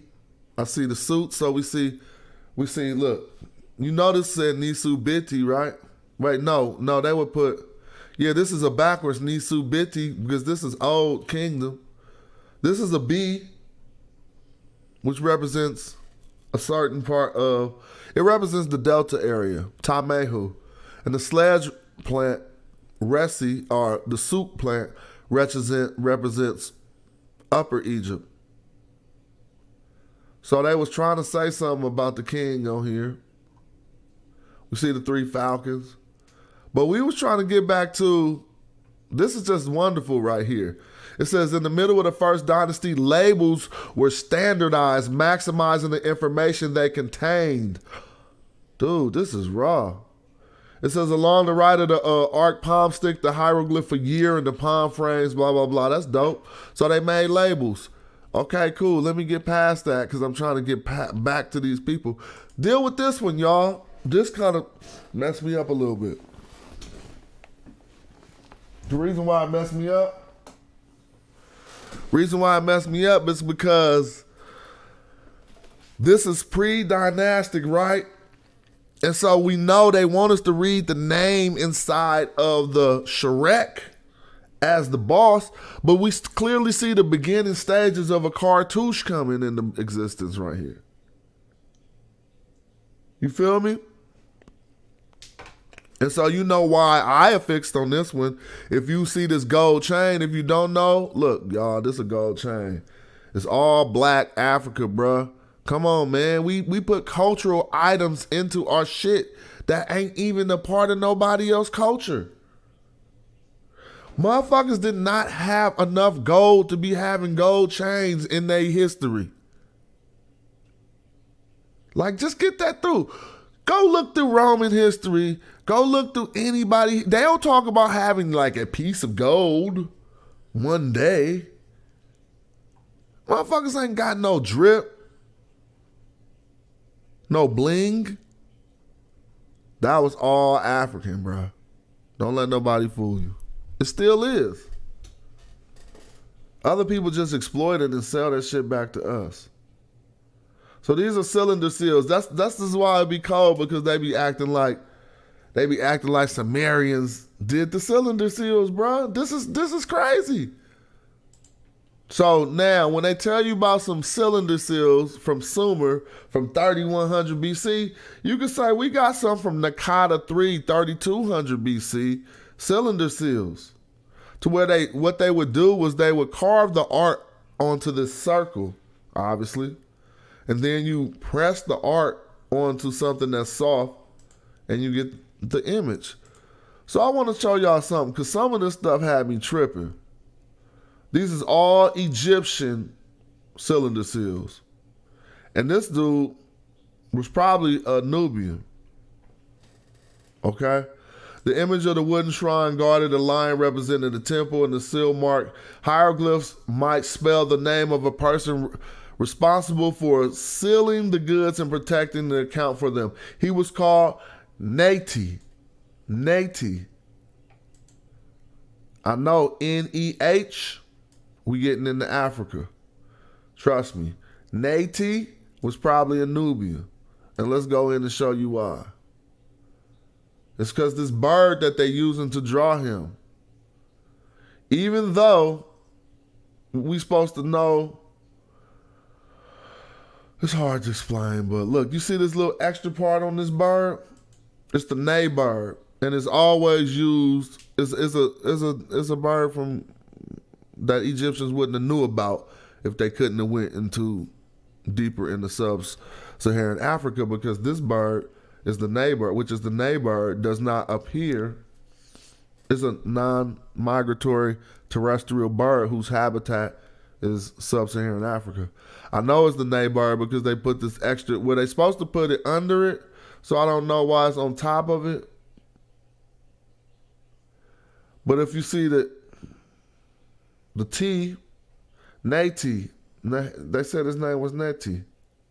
Here go the T, here go another T. That's the Ney bird. But, and you can see clearly he was down with, look, you see the dog down there? You see the dog? So he was down with who? Set. I called it a dog. But he had Set on there. So some of this stuff I wanted you to see with the cylinder steels, it was this one. Because they say that this say something in Medu Netcher, dog. I know y'all read this like, I'm like, that ain't no Medu Netcher, dude. What this was that they don't want to say is the precursor to cuneiform, dude. Straight up, man, this look like some precursors to cuneiform. They talking about this say something about Neith-Hotep in Medu Netcher. Get out of here. Yeah, I told you this is a wonderful resource. I haven't even got. It said hieroglyphs spell out the name et Neith, meaning Neith is my ruler. What? Show me that. Show me that. I know this X is gonna be the Neith. I know that.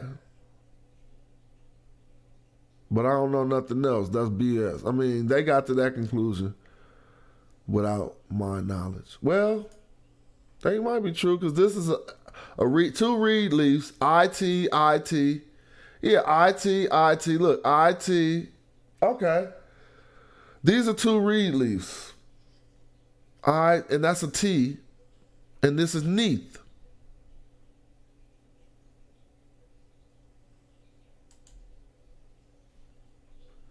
Two reed leaves. We could be throw sticks. I ain't messing with that. I would never say that. But see, he got too much stuff, and I ain't even got to what I was trying to find already. Dude, I've been looking for, I know. Why? Because I'm just chilling. Look, now we're here. Ha ha ha ha ha. Now who they got on top of the charrette? Huh? Set. Ain't nobody even messing with Horus no more. See? Golly, bro. So what am I saying here? I'm saying a lot. Look, Second Dynasty 2800, name of Nedu Netcher. Where does it say Netcher? See, I don't want to do all that. Oh, I see Netcher down here and E, whatever, right? He was still with the, look, Shemsu Heru. He still got the Falcon. So, but we come down to here, and this person doesn't give us nothing to know nothing. But then when we get to this, we can clearly see this person ain't messing with this. This dude is all the way from Tasseti. This dude is all the way representing the Set tribe from the Norman palette. Let's go back. You see him? See, you be having to go back and show people. See what I mean? He ain't rocking the Falcon. So what does it mean? Since he ain't rocking the Falcon, he not down with these people. He down with these people, with the dog, with the Set dog. All right? Now let's go. Look, he's showing you it. And when you put it on top of your Shrek, the things inside of your Shrek are sacred to you. The God on top of the Shrek is the tribe you down with or whatever. And so be it. I didn't want to say the God, and so that slowed down my speaking momentum. But now what's happening? So what's this phenomenon? I just wanted to show you that they was all right, let's go into this real quick. Because you got the 2 gold chains down here. I always see them first. I'm not even reading this. Like, I'm not, you can read it. I would start. Even though you're supposed to start to the left, I'm not doing that because this is Old Kingdom. The way I'm doing it is I identifying the terms that I know first. So I'm starting over here at Nisubiti. I see Nisubit. I see Per-Ab. I see Per-Ab Sin. Perbicin. So Nisubit Perbicin. There goes his name right here. I didn't have to come do all of this because I know what I'm reading. I can read this next. But I'm telling you right now, it is about the Nisut, the king, Per-Ab Sin. My heart, something about a heart in the house of the heart of the brothers, if you want to ask me. The house of my brother's heart. Well, whatever. Now I would go over here to start actually trying to read it, but since this is such Old Kingdom, it's going to be hard because of their conventions. Let me show you what I mean by their conventions. I just read this over here going down in a column. So does it mean this is 1, 2, 3, 4, 5 columns, which it looks to be, or is it to be read from left to right? Easy. But we familiar with a lot of the terms we see here. You feel me? I mean, Well, so what attracted me was these 2 gold chains at the bottom. Noob. I wanted to see what was up. Nabu. Oh, see, this is crazy because this says Nabu. Noob. Oh, it's spelling the gold right here. So they just basically spelling the gold right here. This says, so they are writing it down. Now, let me show you something. You see how I just figured that out? Because they're not writing across. They're writing down in columns. But this is Old Kingdom, so they hadn't figured out how to do things yet. And so this says Nubet, and that's gold at the bottom. And this says Nab. It's gold. Noob. You feel me? I know somebody, I need to look at the chat now because I know somebody's seeing that. What's up, 504 New Orleans? I see y'all. Yeah, so this is a different way they were saying. So now we read this down. So this would be, this second glyph, I think it's the D. I think it's the fire inside of the stone. The DJ. So Sajah, that's what I think. Sajar Cat Neb Nebu. Cat Neb Nebu. He's not the Lord of gold, so he want all of the gold. All right, look, this is something causative. Cat is like a thing. Cat, and this is all things gold. Okay? Cat Neb Nebu Nebet. Cat Neb Nebet Noob Jer, D or DJN, whatever. DJN. That's throwing me off. Because they did this wrong. Oh, you know what? They probably trying to say this is Old Kingdom. So this snake under this hand is probably trying to be the snake over the hand. Feel me? To say said Jed NF. He said Jed NF. Jed NF, bruh. Come on, bro. We know this shit enough. Jed NF Ta in Saif, his son. Something about, I don't know.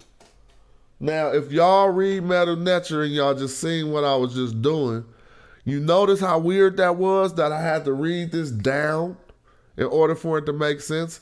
Because if you read it across like you normally read, it won't make sense. But we have enough, the way that I figured it out was going to the glyphs that I knew, and they read down. And so that let me know that each column read down. But now we see he right here. Look. Now we see Set he's standing up on you cats. He ain't no sucker. He got the Y scepter and the Ankh. And he's standing over this gold chain. Yo, I need to go get me some water. So we're going to do us a brief little intermission real quick. I'm going to get me some water and freshen up real quick. Like, I need to blow my nose. Shit, I feel like stuffy. So I'll be right back real quick. But let's keep on getting it in like we get it in on no other place, no other show. Shout out to all my peoples, too, for tapping in while I'm trying to build it up. So let's get it popping. Let me see. Take a brief commercial. Yeah, and I'ma work 'cause I ain't going out lazy, bruh. Thought he was conscious, but his homie just played me, bruh. The house of consciousness is going out crazy, bruh. They crazy, bruh. Alright, it's getting kinda dirty in these YouTube streets. The Amira squad, God thinking you dudes weak. Islam or Judaism, where you learn what you dudes teach. The West African rappers slapping with that voodoo speech. All that sub-Saharan terror about a cuckoo feet. I'm like, no. Of that agricultural farmer that grew you wheat for the storehouses. We feed the Hebrews and lead the people when we defeat the feeble. They wanna know, polite rip me off, but Sonetta paid me my money though. That mean he 100. And I'ma work 'cause I ain't going out lazy, bruh. Thought he was conscious, but the homie just played me, bruh. The house of consciousness is going out crazy, bruh. They crazy, bruh. Nubian with the Jews, I rock the pinky. I think Jesus got to save me, a doctor save me, a Dr. Inky. I cop the copper jewels on blue and red. I'm not the chakra doctor y'all claim woke, but you in bed, you won't pop a chopper, you Grandmaster J. You just talking. Punks turn the other cheek and you will walk away. Y'all gon' have to pardon my Moorish. That's to Harker Bay. I'm on that black African power on my darkest day. And that's my brother Ankh stomping them other punks. We brought them gators to Italy, you loving the Moors. And now I'm teaching from my shrine like brother Jabari. Scope in the savannah 'cause I'm on another safari. Tasha K showed us Frank record. Young Pharaoh just losing his mind and y'all can't help him. I know one thing, you're a fool if you're still out here donating to Umar school. That shit cool. And I'ma work 'cause I ain't going out lazy, bruh. Thought he was conscious, but his homie just played me, bruh.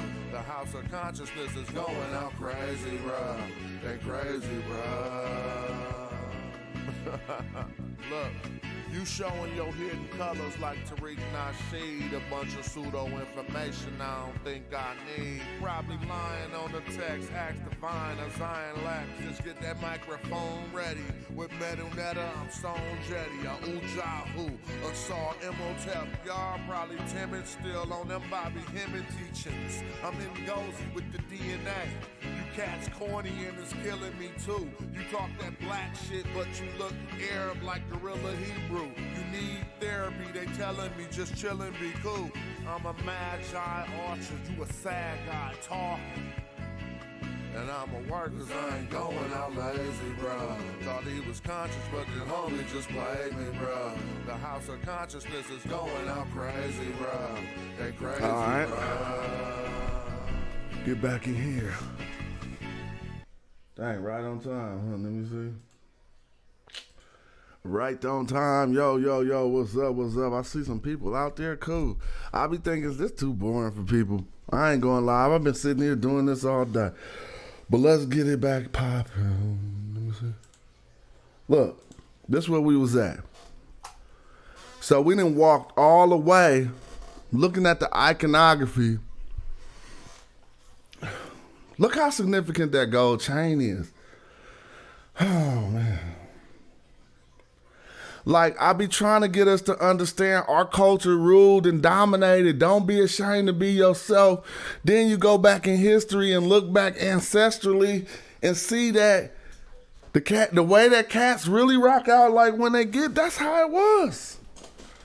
That's how it's always been.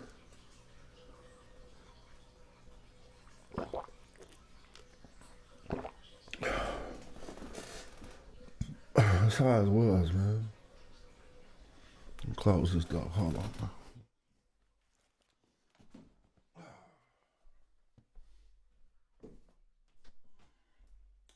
That's how it was. Well, yeah. So look what we got here. There's hella glyphs on there, but I wasn't pointing out everything. I'm pointing out Set standing, holding the Y scepter, holding the Ankh. Gold chain glyph on the ground. It is what it is. We can't see the rest. But I see some more. And we went over this that wasn't even supposed to be looked at like that. Notice they say it's a reconstruction of Perby Sin's seal. Or Parabi Sin's seal. Parab Sin.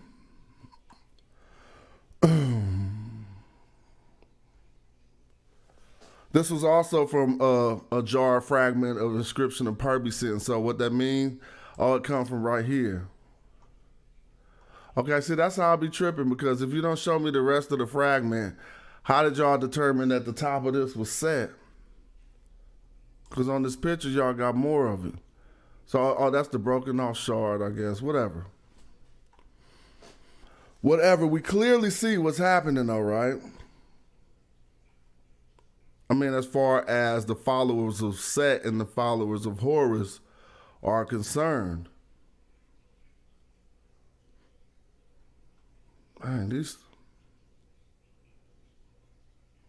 reconstructions make they sites look like they was fat. Now, let's read right here what they say. Because this stuff is significant in understanding the unification and all that stuff we talk about.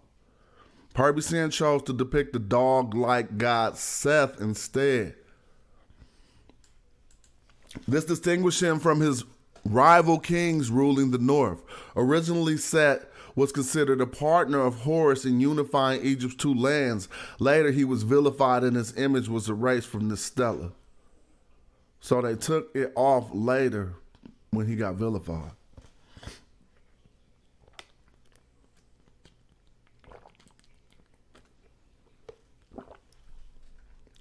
I mean, that's all I really was looking at on that page, though. But there's so much stuff here, it's just ridiculous. And since we just freshening up on glyphs, let's just click in on stuff and see where we at. This stuff be crazy. A lot of the times you're looking at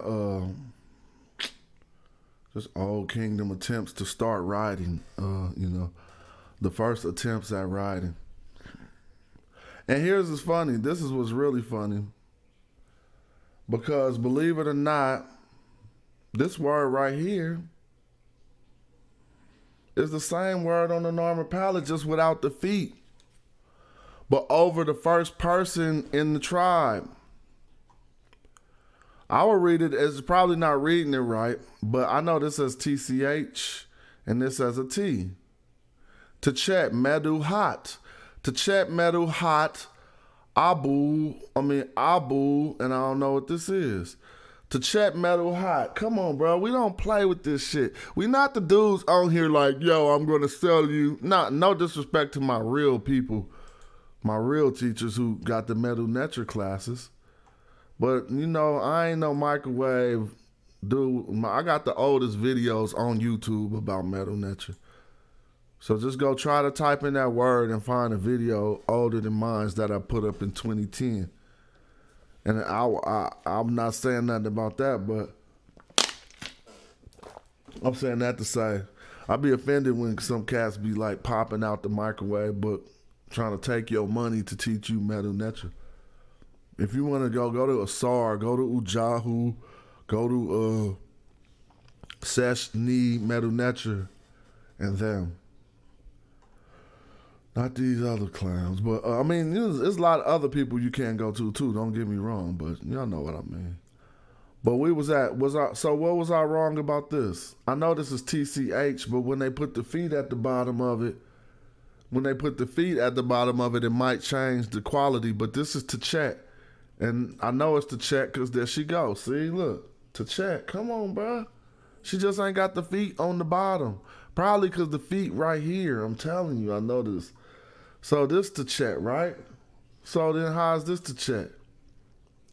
I'm saying this is a term, Old Kingdom, either term of something or something, but I know that I definitely could be wrong when they put these feet under it. It changes what the term is. And I can show you how to do that real quick. I'm just going to go.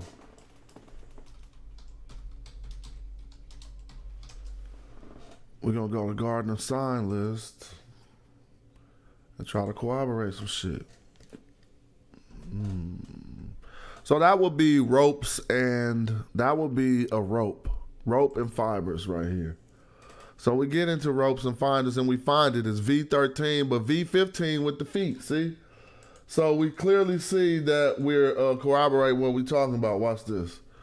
V13 is the one that I know for TCH, but V15 got the feet. So what we want to do is go into this section of the sign list and see, do they got different phonetic qualities?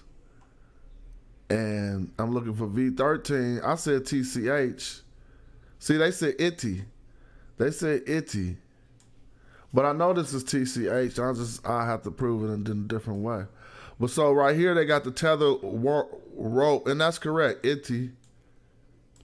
Right? Yeah, I know. It means to take, proceed, or carry off. And so then we're at itty. Itiet Medu Hot Ab. Ooh, I don't know what this goat doing. Y'all know what that goat doing? Abu Hot neck or neck. Anyway. I don't know how I got out of that. Let me read what the chat said. I don't know if I don't know if that's Unez. I don't think we're gonna see when we click out. But I just see the foremost words. I see something about what they said that's the bring or something. Then I see words, the foremost words. I don't know what Abu and the goat is. And then I see unak. I don't know, but somebody else could probably tell me. Oh, somebody say, nah, this ain't boring cool. That make me feel better. Yeah, I know, because this is what we be wanting to do, right? Really, like, look at this, bro. I just had a picture of this hair dude with a Nubian dude who rocking this dude right now, bro. Like, go look at that Black Egypt video. This ain't pre-dynastic, but this is like an old kingdom hairstyle, bro. Look how they was rocking that. We ain't even got statues. So who got a statue in the chat? I ain't got no statue. So you know who these brothers who had these statues they was doing something. I need a statue. Yeah, we tripping, bro. We need statues. You gotta do something first though, right? All right, this crazy. You get like right here, you don't even know where you're gonna start, huh? I'm just looking at stuff. I'm definitely not about to attempt to do nothing with that.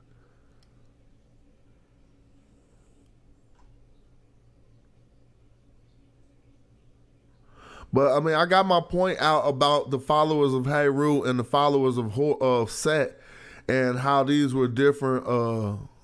This will be a good one. We start over here. The followers of Heru and the followers of Set and how, this is going to be a good one to freshen up on. And because it got some more stuff that we need to show. Look. This is what we need to show on this one. I noticed it. You see the standard? But what's on the standard? Now, what's on the standard right here? The hoot, or there's the side of a hoot. Well, what's on this standard right here? These arms, upraised arms, the Ka. I know the people who know. This is the Ka. But I never seen the spirit. The Ka represents the spirit. And I never seen the spirit placed on the standard like this. Ka, I wouldn't say Ka Netcher. I'll say Hoot Ka probably. Hoot Ka in Moot. Hoot Ka in Suit. Hoot Ka in Suit Moot. Believe it or not. Hoot Ka in Suit Moot. That's what I would say. I wouldn't say Resi. This could be said Resi or something, but I say Suit. Because that's the suit plant, right? And it's Mutt. Mutt, like Mother Nature. Mutt. Suit Moot. Suit Moot Hop. I don't know. Hop. Am I wrong? Come on, Medu Netcher people. I know y'all out there. Hoot Ka, the spirit of the house. But why am I starting in the middle? I only started there because I seen that standard. Let's go to where you're supposed to start. Over here. Here's another standard. Look. And what's on this standard? Look like two darts. Neath Hotep. Is this Neath Hotep? Neath. This could be Neath. So let's go back out and see. Let's see if they say something. That ain't how they do it, but let me see if they say this is about Neath. For real. I don't want to read no translation. No, they're going to show the translation. I don't want to see the translation. All right, well, we start over here. And we see Hotep first. The whole word Hotep ain't on there, right? But you see the bottom of Hotep right here. And you see the P, and it look like the T is messed up. So we starting this with, it's probably Hotep D. It ain't Hotep D Nisu, but just check it out. Now, I want y'all to see, this is what I be doing this for. Because who they Hoteping? Hotep M Set, bruh. Golly. That's why people can't even tell me nothing. Don't even tell me about Egypt, where it started. Don't start talking none of that talk. You out your league. Hotep M Set is the beginning of this. So they not, am I wrong? Hotep M Set. Peace to the god Set. M-R, and I can't see the rest because it's going under. M-R, Mer, Hot. They wouldn't spell, I mean, come on, this is a H, and this is an A, and this is a T. Hot. Shh. I don't know what this is going on. But tell me. Let me look at my chat. I got to have the chat on the screen with me. Because y'all know this like I know this. You feel me? So let me do this like this. Yeah, that ain't wrong. You feel me? He said the early names of countries. All right, let me see. All I know is it say Hotep M Set right here.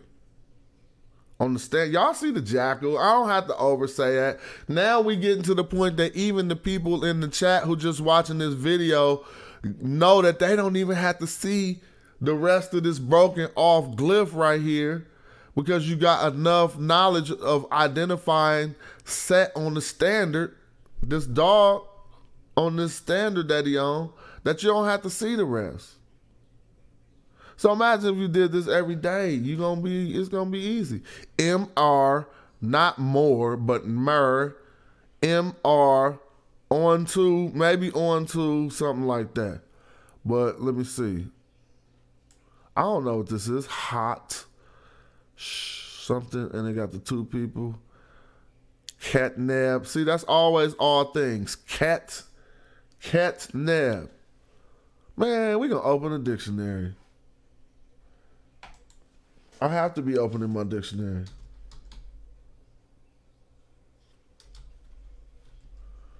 Cause I'll be liking to know my shit right. Let me see. Yeah, that's catnab. Catnab ain't no big ass deal. But let me see if I can find this dictionary. Oh, thanks for the subscription. Catnab, man. Things. Cat is like things. Nab is all. So catnab is all things. So I know that, forget it. So I'm not about to look it up. Catnab. Then we got something down here that we can't really make out. I know this, it looked like a hand with a piece of bread in it, which is like to give. I see the end down here. It's to give to, but I don't know what this is. It looks like a cross. But when we dealing with this, we giving all things good to something. First I said, peace to Set. What is this Marv here for, man? Oh, somebody said STX. Uh-oh, somebody reading them glyphs out there. No, that's not Anpu, bro. Trust me.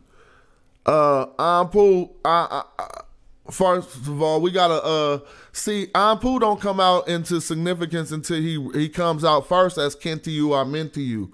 And Kentiu, I meant to you, the first use of Anpu happens a long time, not a long time, but it happens a little bit after this.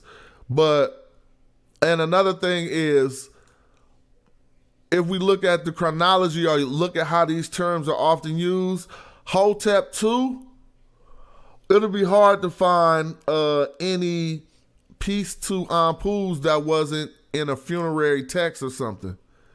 You feel me? Yeah, I know that Mur is love. You think that's beloved right there? So peace to Anpu, beloved. Let's just see. We ain't even trying to go all the way extra in. I know they got a translation down there, and I want to just see how the beginning of their translation start without going too far into it. Let me see. Well, they gonna just take me to a whole different place on the screen? They took me to some cows and shit. Excuse me. Maybe I was down here. Oh yeah, I was down here. Thought they'd take me right back to it, but whatever, they messing it all up. And then here you go again, man. Kasha Kimway. Come on, man. That's Set right there with the crown on of upper and lower. He got the crown of, no, that's Horus right there, see? And that's Set. Anpu ain't in this yet. Horus and Set right here. All around this earlier time, because these tribes were still like tied by the hip. But then later the tribe of Set gonna get vilified. I was trying to find the exact one we was looking at. I will find it, but till then. I hate looking at the stuff real quick. I feel like I'm cheating.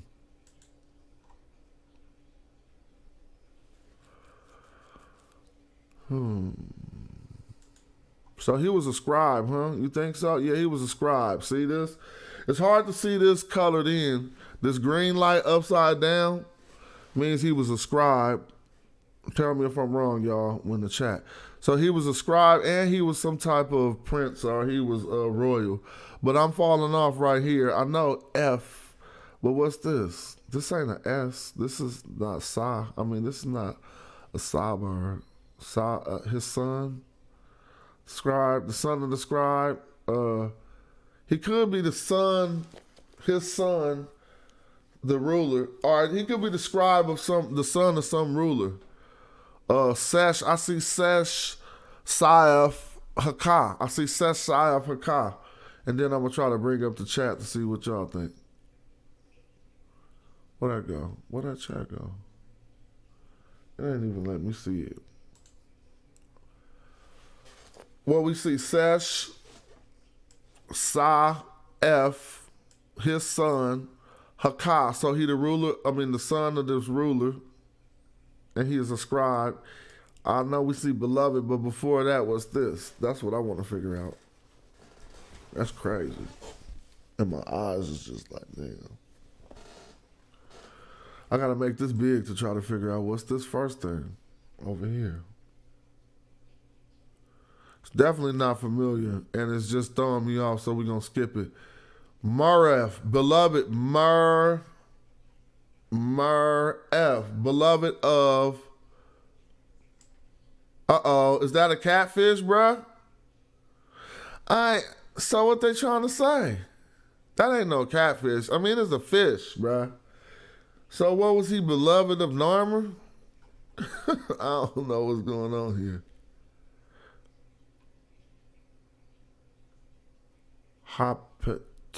Patah? Murray Patah, beloved of PTH, Patah Ankh. Dude, don't mess this up. Patah Ankh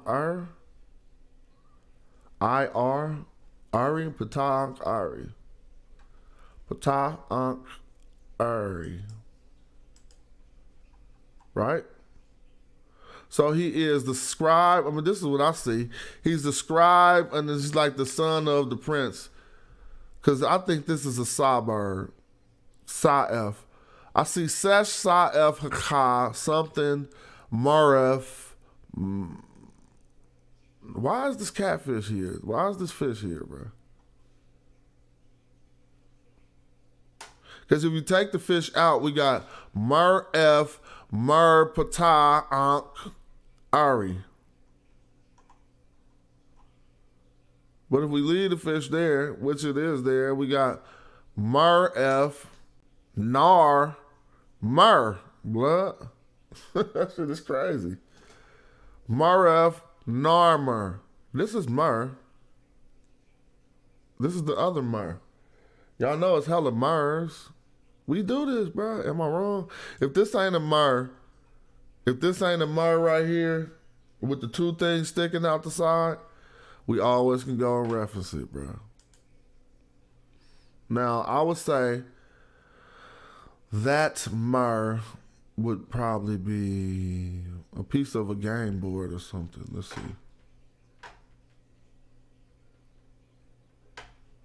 Temple furniture and sacred emblems, maybe?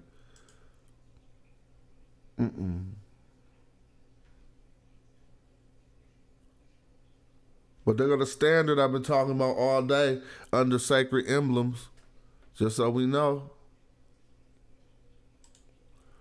So what would that Mer? I know that's a Mer. Tables, warfare, games. That's a min. See, this is the one that let us know he was a scribe. So when I said he was a scribe, look at this glyph. See this glyph? And that was the first glyph we seen on what? Up here. See the red light, green light, red light, yellow light? Go over here, and you're going to see the same thing up here. So I didn't have to see the whole glyph in order to know they were saying he was a scribe. I see half the word. Sa-F is what I think that says. I think this is a Sabar. Son is his son of, and he's the son of this prince, I think. But whatever. It's getting hot in here. Scribe. Oh, but we was looking for... Somebody can help me in the chat if they know what this, if they know what this, how to find this glyph. I know it says Mer, but I want to prove this says Narmer right here. And let me look at the chat to see what y'all saying. Somebody says Sesh Sa-F. Yeah, that's what I got too. Sesh Sa-F. Exactly. I got Sesh Sa-F. Sesh Sa-F. But you gotta but see Sa-F says his son. So we gotta take into consideration that this might not be a determinative. This could be Hakah for a wise elder. The same thing like this is used to say the hike soaks. It's just a man holding a stick, but the stick is curved at the top. And we can't see if it's curved at the top. Regardless, for Sesh Sa-F, which we got right here, it could be Sesh Sa-F Hakah. But I don't know what this is. And I wanted to prove that this Mer, no, he said W-R. She or he said W-R, I'm not sure, but let me look and see. No, I was thinking about, man, I wish I had a faster way to show it. I ain't gonna be able to look through all this stuff, so I'm gonna take a few quick guesses. See if I can see it real quick.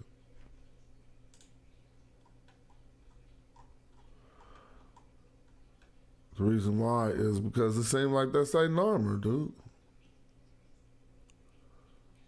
And this is a very limited list. It's just quick to be using Wiki, so I don't have to go in. All right, here we go. Here we go. Bow. That's it. Number 30 to N36.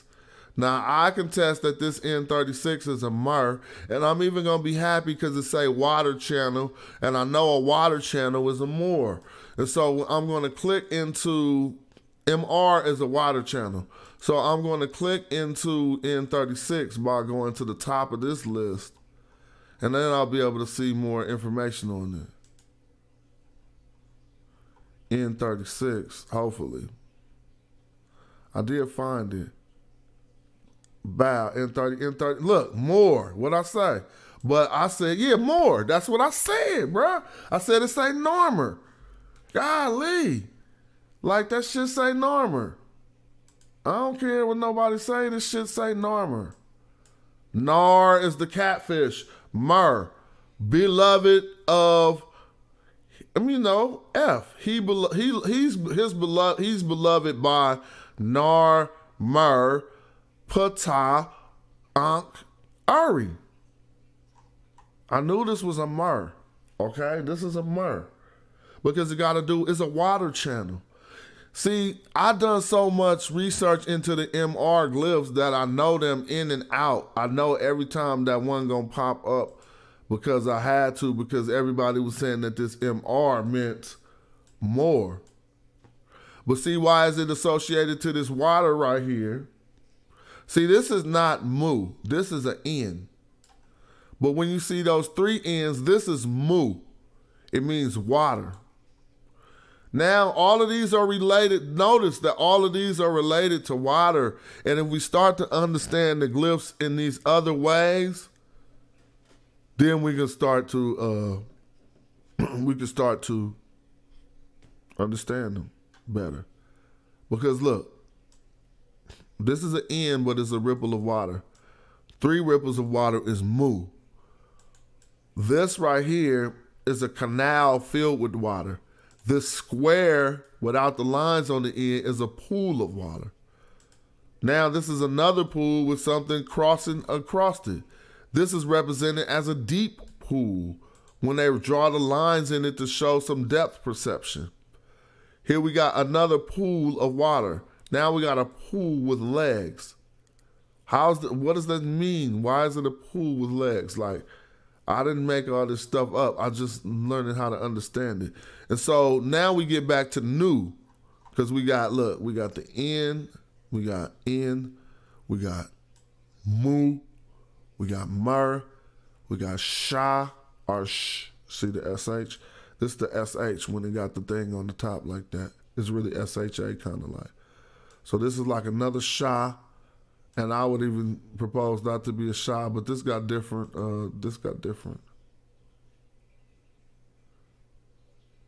Stone blocks, but this is just freshening up on our glyphs. So when we see this, we understand now why it got 3 water ripples on the top of this bucket. See, this is like 2 glyphs in one, but people don't be getting this. Look. See these water ripples right here? They're going to be on the top of this glyph to let us know that this is a bucket or a well with ripples of water. They call it Hemet. What are they doing? This is new. I don't know what they're talking about over here. Don't even listen to them. This is new. Because when you're talking about the God is new, what are they talking about? Hemet? It might be used for Hemet too, and Bia. So I don't want to say that they're wrong, but it's most popularly used for new. Like, you're not going to see this in the glyphs and read Hemet. But I think we went well enough in making our point, because we was only trying to prove that this meant more, MR. So that then on the Stella, this says Narmer. Care what nobody say. So whoever this guy was, let's go see who he was now. Tomb relief in the judge scribe Ankh Ker Ptah. All right, now let's look. Ankh,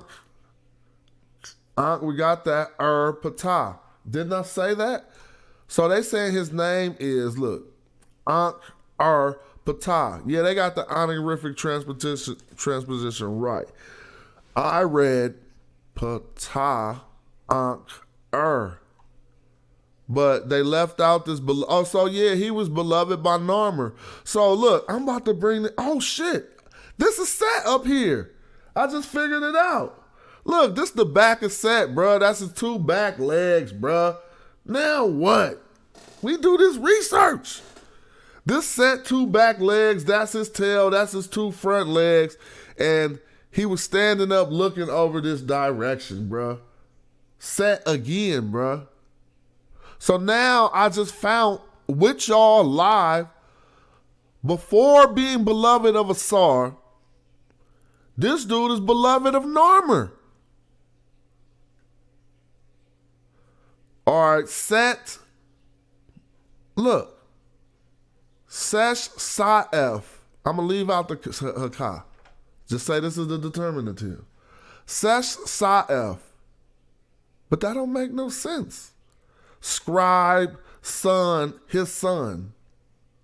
So this has to be not a determinative, it's a word here. Hakah. He's the son of Hakah, or son of the elder, or son of the prince, I think. But then we get to Set right over here. We finally figured out this is a dog standing. I don't know how I couldn't figure that out at first. Then I looked at it. So this is Sesh Sa'ef, Set, Mer, F, Narmer. Ari, they say Ankh, Ari, Ptah. The reason why I skipped over the God is because they call it honorific transposition. Ptah would be the God. You write his name first to show that you honor him, but that ain't really your name. Your name is Ankh, Ari, Ptah, but you ain't gonna write your name before the likeness of the God on something like this. It's called honorific transposition. But if this ain't Narmer, then somebody explain that to me then. That ain't Narmer? I know Narmer is written with that mace chisel, but they wrote it in a different way. Why would they be using the catfish? And I think this is before Beloved of Asar. You see what I mean? This is before, because most of this inscription, this is early dynastic stuff. This turned into what we known as like Hotep Dinisut, or not the offering to the king, but in the king's tutelary, you always use this symbol to say you're beloved of the Netcher. But this is when it was developing, and that he ain't even beloved of no Netcher. He's beloved. This is beloved right here. This is a merho, a gardening tool. It's used besides all kings' names. Just look at it like an A. When you see that A with one straight line and one curved line, that's a gardening tool called a merho, M-R. Oh, so that's probably why they wrote Mer this way, because they wasn't going to put, I think this say Narmer, but I'm going to take that to some other people to see what they say. And then we didn't even go in on this side. Now, if I would have went in on this side, I would have clearly seen Set over there. So can't nobody mess with my teachings, bruh. And this dude is beloved of Narmer too. Oh, this the same dude, but this the other side of his inscription.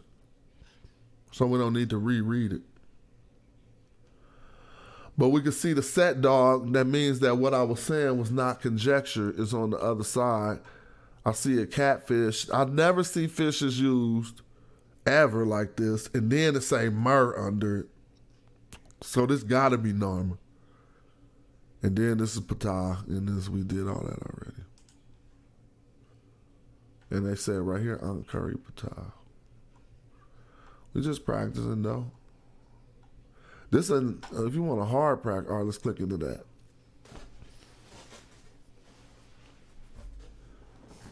It's just different. But he had his fro. His fro was clean though. This a glyph. It's in itself, but I don't know which one it is. Since this is Old Kingdom, it looks like the only thing written on here to read is this line up here. We see Heru on the standard again. We see Heru on the standard, and we don't see the jackal nowhere, right? So this brother wasn't messing with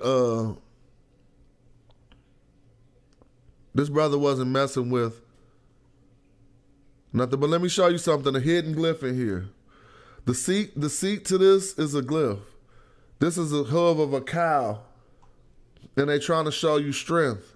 It's used, I can show you this glyph, is used for like the same word for a sickle, to cut, to chop. What's that word for not a sickle, a scimitar.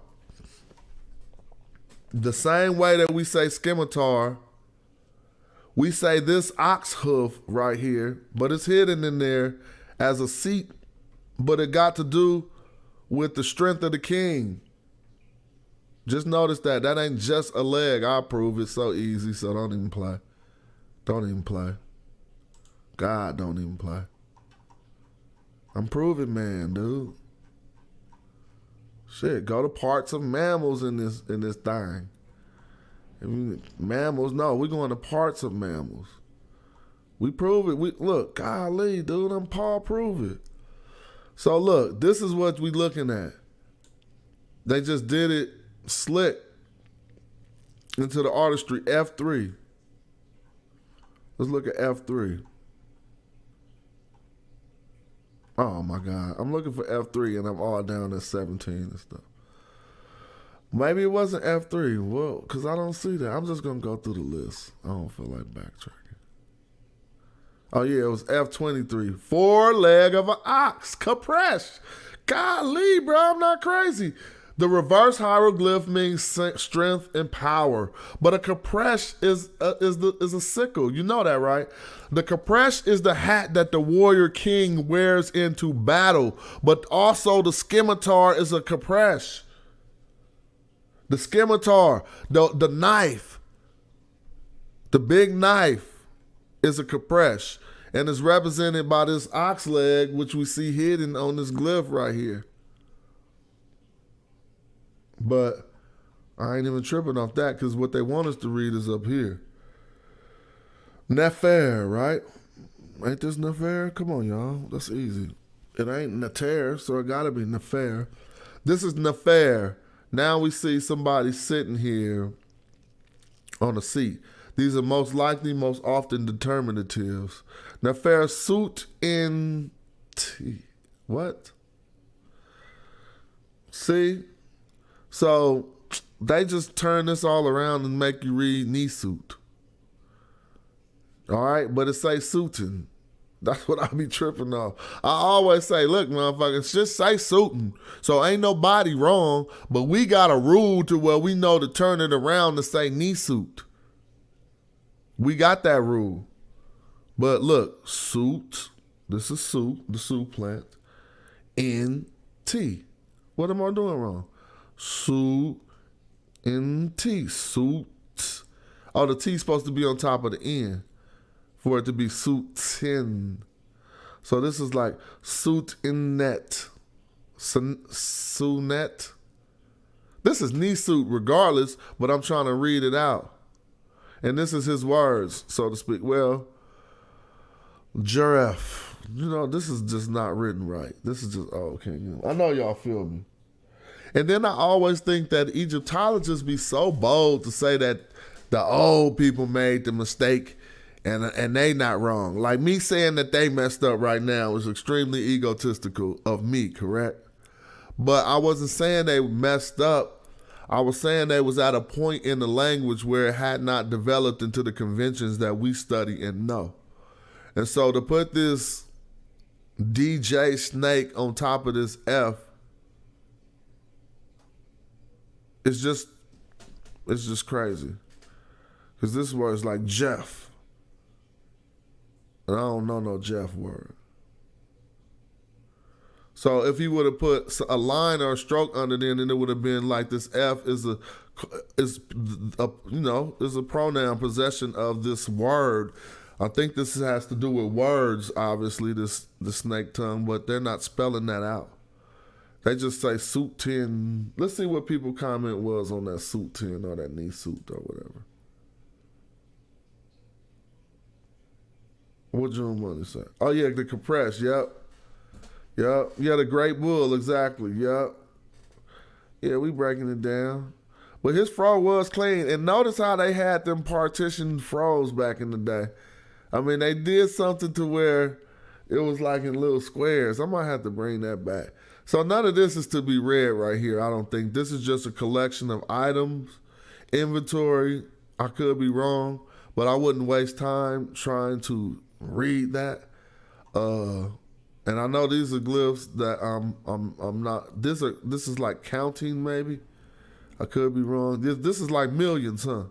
These two symbols represent millions or thousands.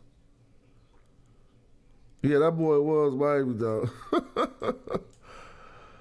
We got the bucranium again. See, they these cow heads. Let's lead us back to Nubian with the bucranium, but we don't want to really go too far in on that one because I don't want to start having to prove everything I say. Because I could go deep on that too. And we going down a nice little path. Let's see if we could knock this down real quick. So y'all see, they back with the Horus click, right?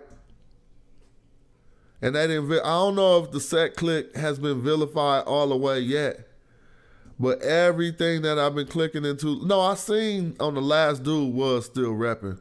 We in the third dynasty, leaving the third dynasty, going into the fourth dynasty. We can see up until the third dynasty, they say that the pyramid was looking all like this. See, that's another thing that they don't talk to us about. We only got the pyramid. They don't even talk about all the complexes that was built around the pyramid to where you even got there first. And so this is just a model in the museum that he obviously works in of what the pyramid looked like as we approached it. And I'm pretty sure they found lines in the ground that represent some outlines of, but this is crazy. If it was like this, that's even crazier.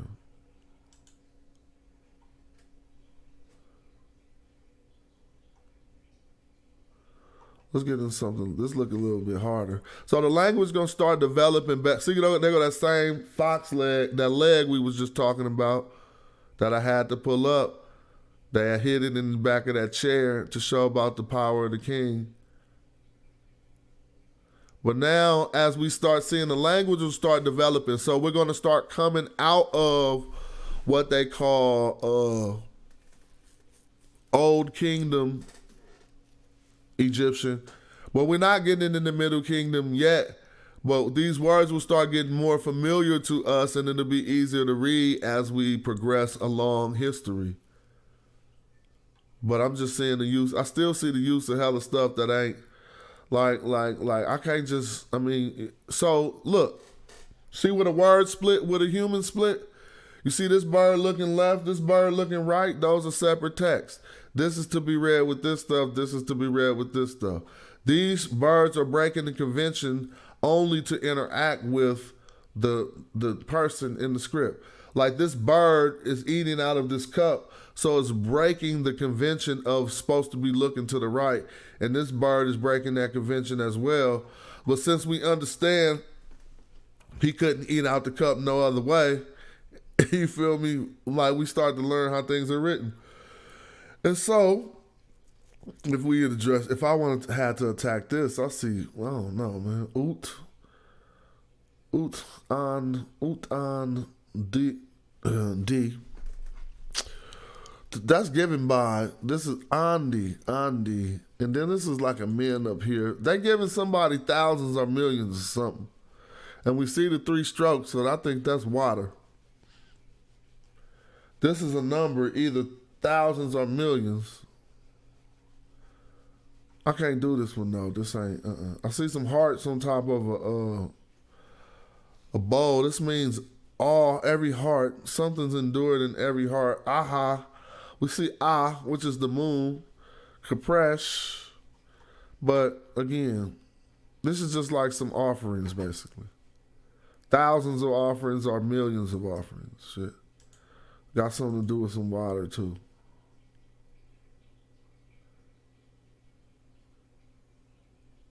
And some hearts. But that wasn't like, if I was really seriously into that, I would have put more effort into it.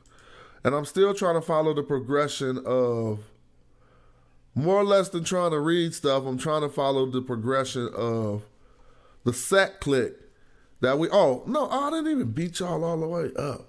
Let me go on, not y'all, let me go on and put the last handlebars on this one real quick. Let me see.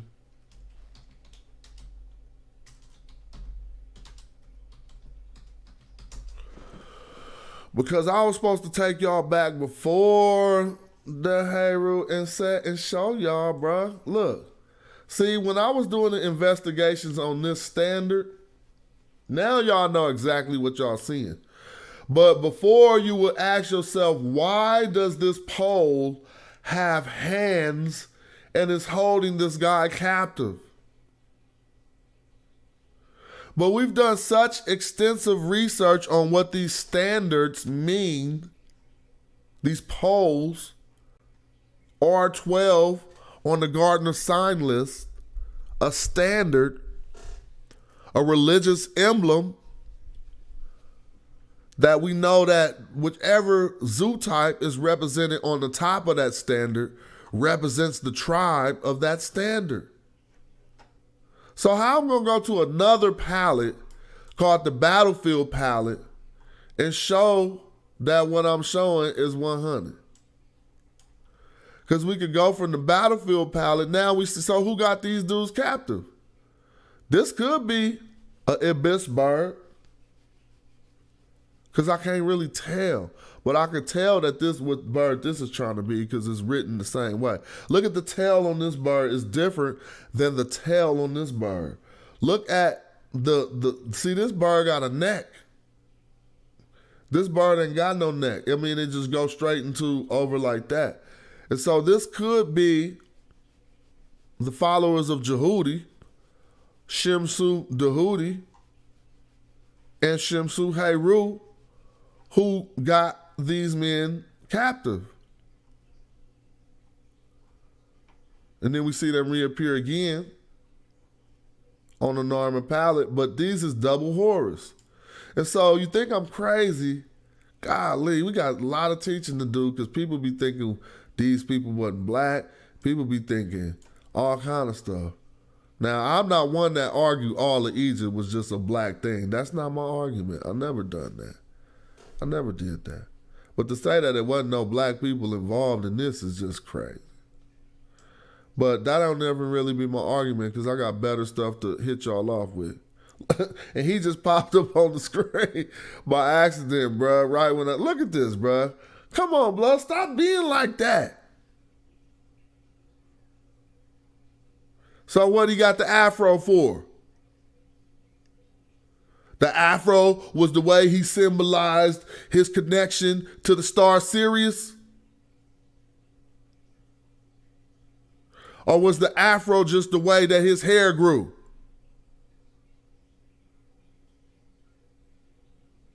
Or no, that's a royal helmet of black protection, huh? That's not an afro, huh? It symbolizes protection of the brain.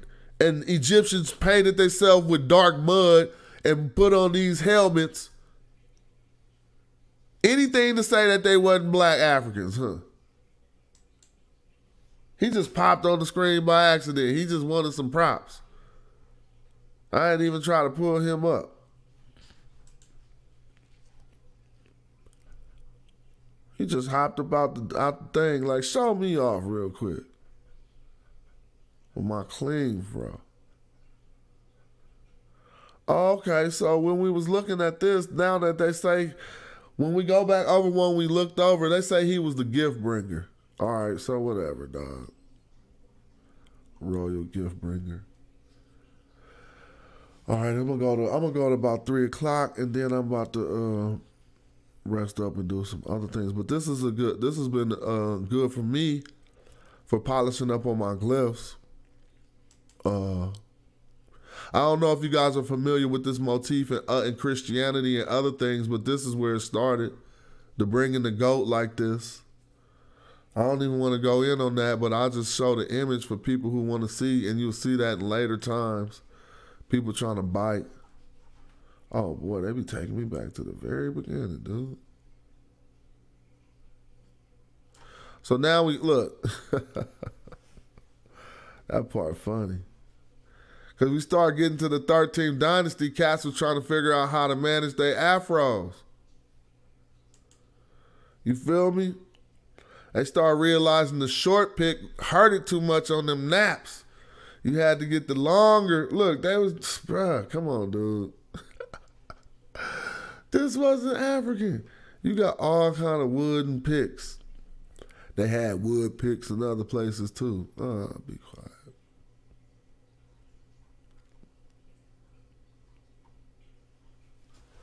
I'm almost off this one though, but I'm liking this one though.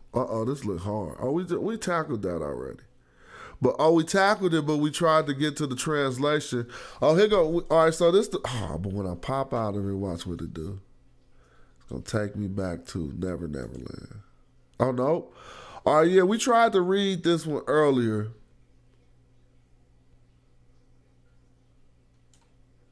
Oh.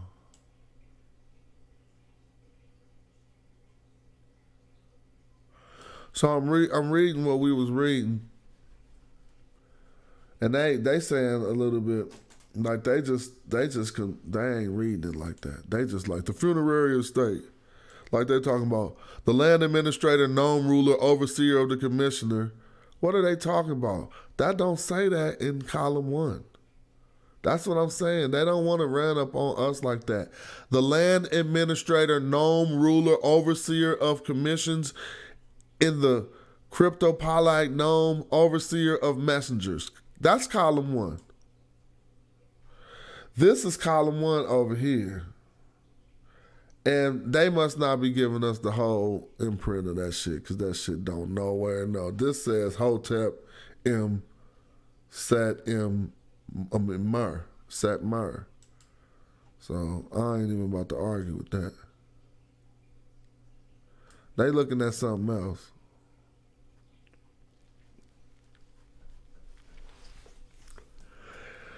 And so, let me see what the proper royal decree.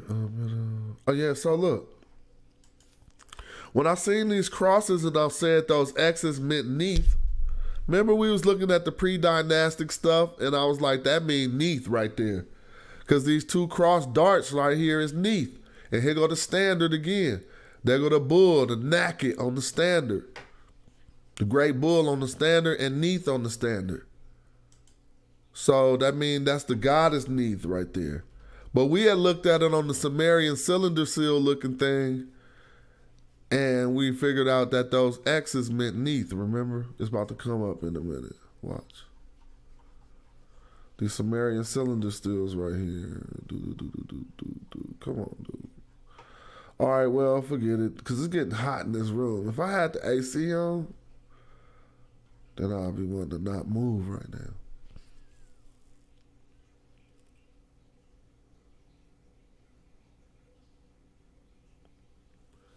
These things be crazy.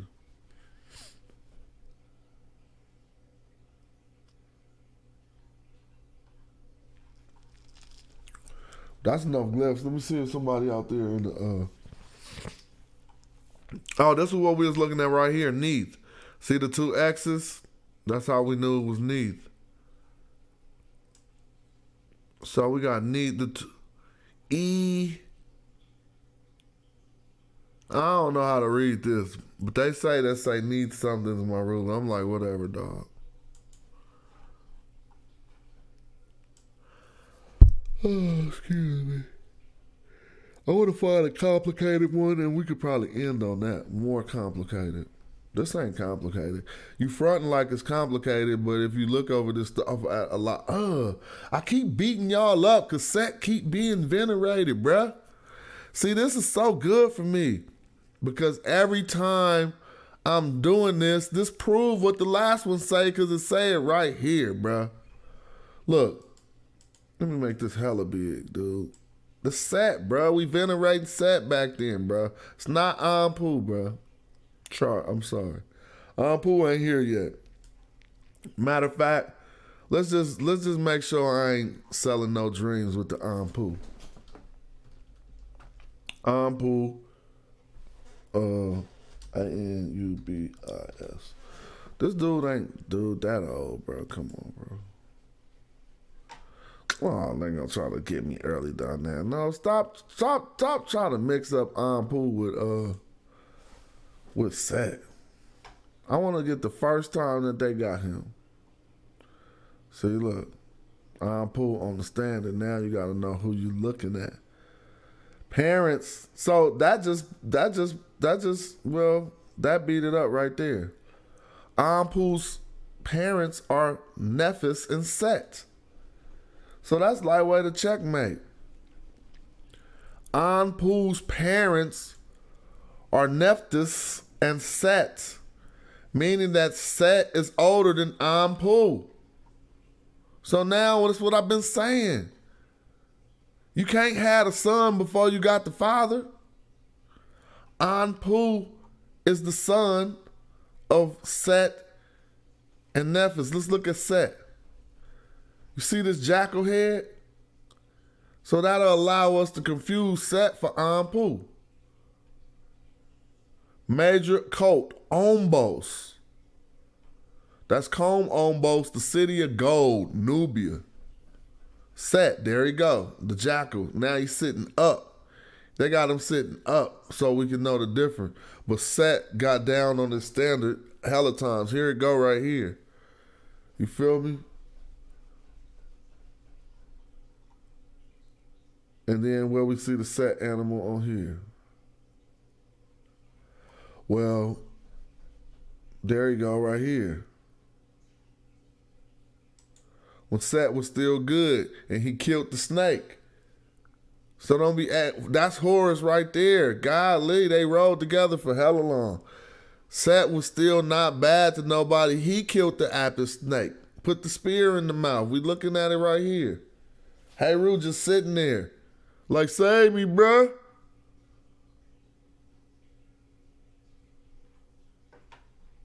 It's clearly just sitting there.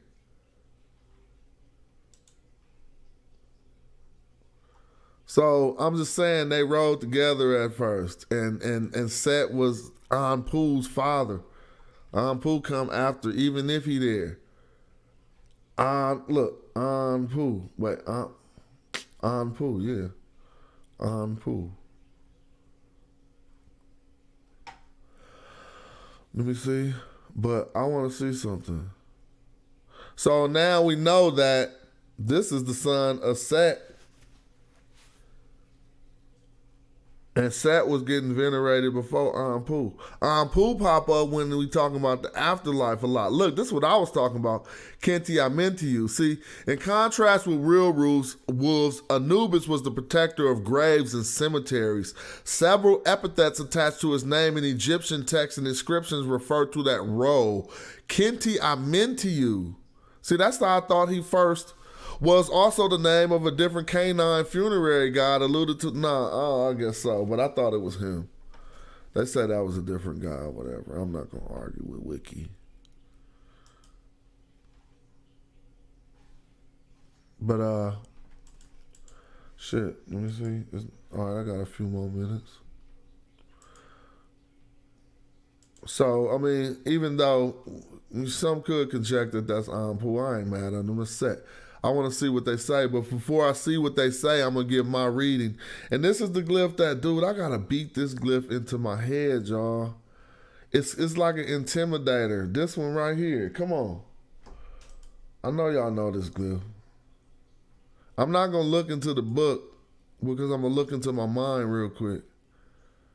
But this one right here. It's so easy. I know what it is. It's the water pots. It's used for purification and stuff, but I forget how to say it. So let me look at the chat and see who comes first in the chat. No, not the Ra. This glyph right here. This one.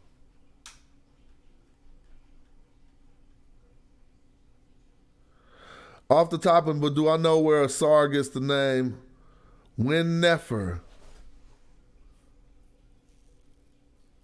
Nefer? I don't say when. When I see, I think that's I always make that U into a. I mean, when we see a W in Medu Netcher, it's not really the consonant W. It's a placeholder for the oo sound. So that when we see it at the beginning of the name, we have to treat it the same way. So then I would call Asar Nefer. I would say Nefer. Now, but the question was, do I know why he got that name Nefer? I don't know why he got it, but oh yeah, Kenti. Yeah, that's what I meant. Yeah, that's what KN. I'm looking for XNTY. Yeah, somebody June said it too. Yeah, June said XNT. Yeah, okay, Kenti, and it's like foremost, or what does it mean? I'm gonna look it up, but it's like foremost, or I don't know where my Vigus dictionary is at, so I'm about to download another one, man.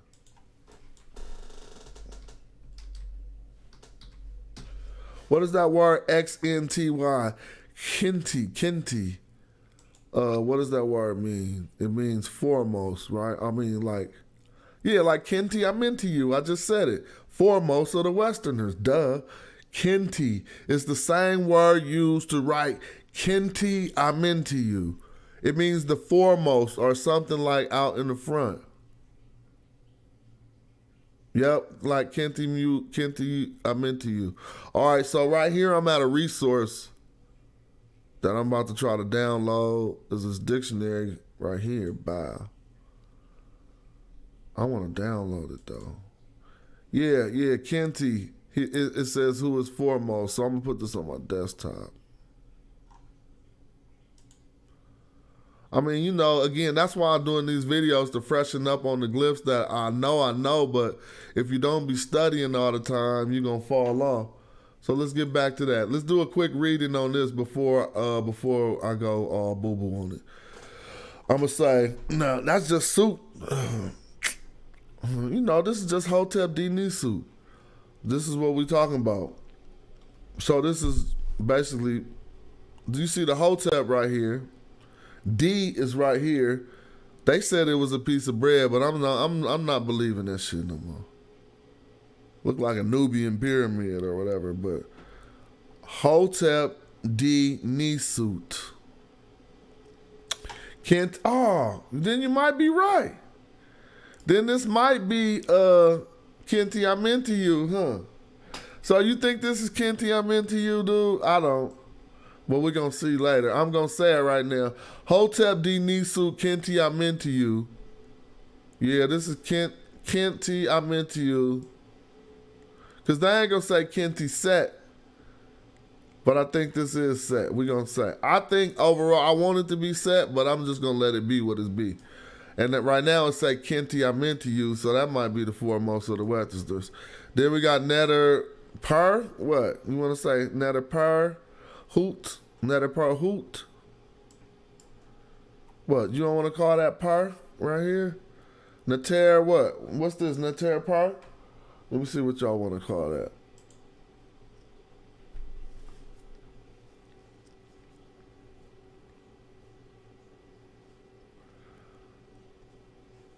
A cone of incense, huh? Oh, incense. Well, right now I'm trying to figure out this. I think we got past that. Yeah, this is Netter Per? Because it ain't the traditional Per house. You feel me? It's different, but if I was just reading it, it'd be Netter Per. And then I got this hoot up under it. You feel me?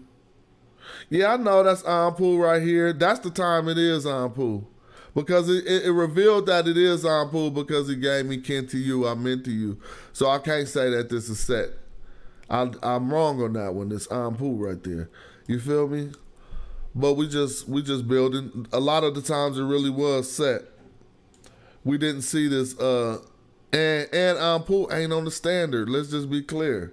So it's following exactly what it said. It's saying, Kenti you, I'm into you, the foremost of the Westerners. And I think this a divine booth. Yeah, Parab. But would you say that divine booth was not Per Neter? And then Hoop down here? And then Core, QR, something, QRS1 or something. This is QRS. And then another funeral, a temple item.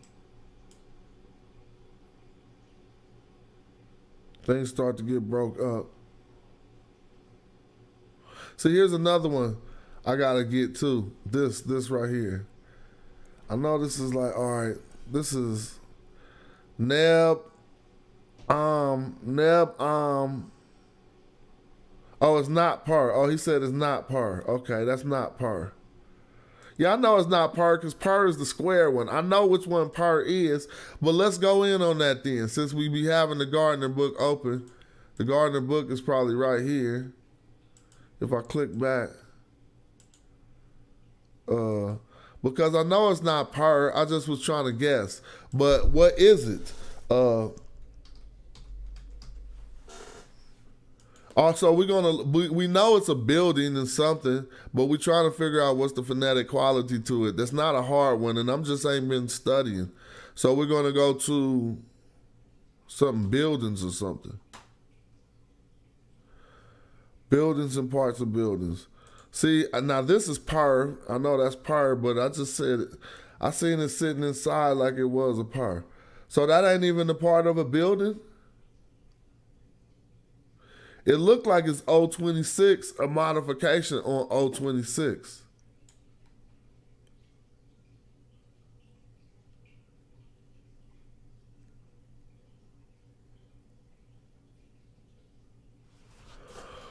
But I ain't even tripping now.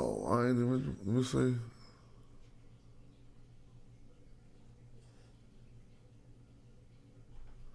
Oh well, naughty tree. I ain't tripping. We know what that is. Yeah, I definitely know. Whatever is inside of something that got to do with a divine, probably the the divine spot inside of the hoop, probably the gesture root. But then it start to get all scratched out over here. I mean, I see a R and a S rest, but maybe I should go like this. Yeah, this part is messed up.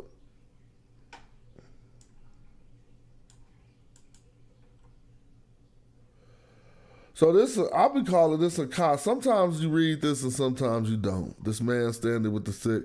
Some people say, no, you never read it. But that's not true. I'll take you to the name of the hike-soaked kings, and it ain't no words for haka. It's just a man standing there with a stick. So if we got hike-soaks out of a man standing there with a stick, then we supposed to get it in other places too. But Neferu. Oh. Let me see. Neferarti? Neferarti?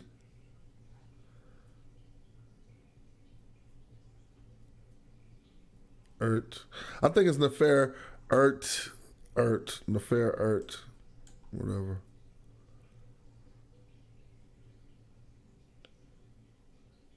These always be gold chains to me, bro. I know this ain't one like Nebu, or like the word Nebu, but what is this right here? Neter, mysterious glyph, Netaru, look like Tahuti on the standard. We got the Depeche or DPS, the boat or whatever. I don't know if this is a divine boat or whatever. But what is this? This ain't the ooh-ah sound of a O. Net or what? This is different. This ain't on shit stuff right there. Oh, but all right, I had a good. So all these little ones, I know what I need to freshen up on. I basically see, before I can walk into a museum and just be pointing out like I used to do, I used to just walk into a museum and just had a curator looking like, who is this dude? I remember when I went to the Tadak Amin, exhibit, it was going down, bro. I was reading everything. I was just standing there. People was trying to look at me like I was faking. Like, he's trying to act like he's reading. You're not reading. But yeah, I can freshen up on this stuff. And I like y'all. I thank the cats who tune in for when we getting it in like this. One of my main points I think I made today was about, even if I erroneously called a few Anpus sets, I think this was the only time I really attempted it, to keep it a buck, because this is kin to you, I'm into you. I know that. But we looked at a lot of these other ones and it really was sets. I'm into you, Anpu ain't never in conjunction with Horus across on no standard or anything. And regardless, Anpu is the son of Set. Set is from Taseti.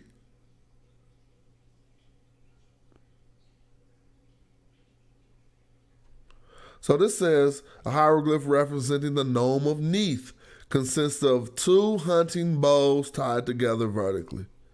Okay? So when we see those crosses, that's Neith.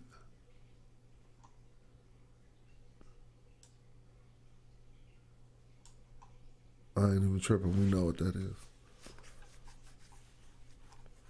But I was looking to see if I miscalled some sets that wasn't set.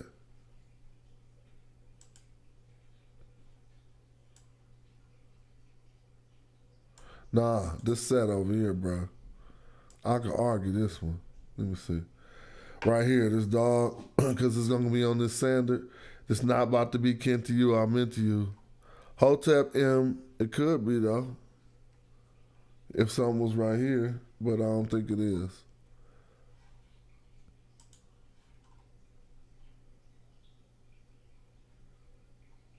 Let's see what they say. I don't understand where they reading.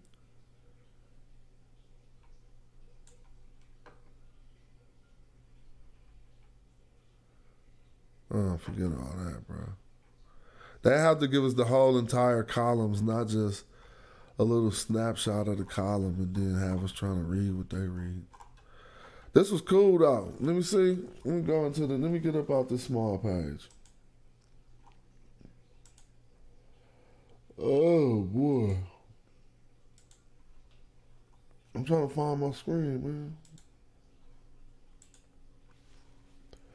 Hey, so what y'all learned about the Nubian Queens? Probably nothing.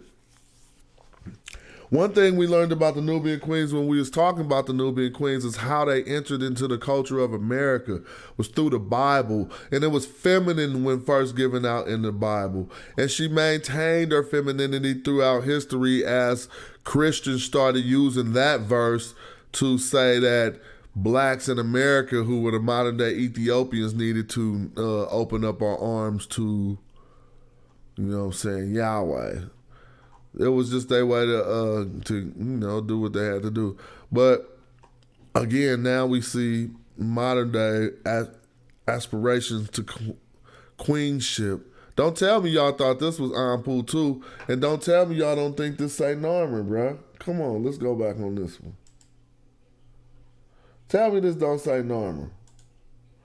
And say it a different way, and tell me that ain't Anpu right there. That's not Anpu. That's Set. That's what I'm trying to say. And this really say Norma.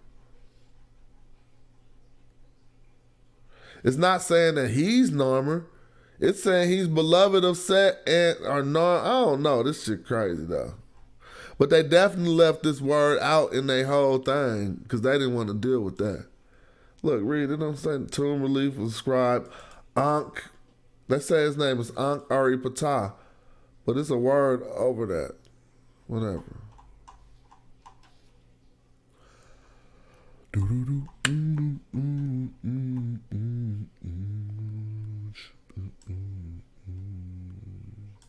This was good, and I just was on this dude page. Oh, don't even think.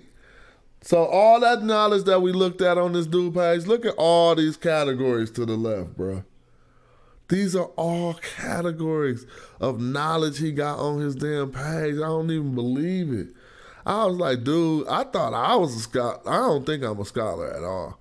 But I'm like, dude, you like on some other shit. He must have been doing this for like 40 years. All of this information? Come on, man. And it's just a website called Don's Maps? I'll be loving having resources like this. Oh, but I wanted to beat him up before we go. Yeah, because we got like 7 minutes. We're going to go to Dynasty 00 and beat him up. See? Oh, this is my man. Francesco Raphael or whatever. Oh, this dude got work too. So I'm just showing y'all other sources. Some of these sources be sources that you ain't even going to know how to find. How many people about to type Dynasty 00 in and be brought to this? I tell you right now, this is a good ass source. Whoever this dude is, I've been looking at his work for like 10 years. And he put hands on people talking about that Africans wasn't. This is some Spanish dude who be like, bro, this stuff was so African. Like, look we back to the natural picks and the combs and stuff. The motherfuckers had naps. Don't even go through my hair with this comb right here, bro. I need a new comb. I'm keeping it real. I know the Pharaoh was going hard on people. But let me show you some of the stuff that you will find on. I know if you do Medu Netcher, you probably seen this page before. This dude goes so far back. Everything I just was showing us. See, he back here with the Scorpion King, but he really got he really got the scorpions and stuff. Like, most people will just say the Scorpion King and won't ever show you where none of the stuff came from. You go to this page and you're going to see it all, dude. Going back hella far. He even did a lot of work on the Thinus Confederacy and all them fools.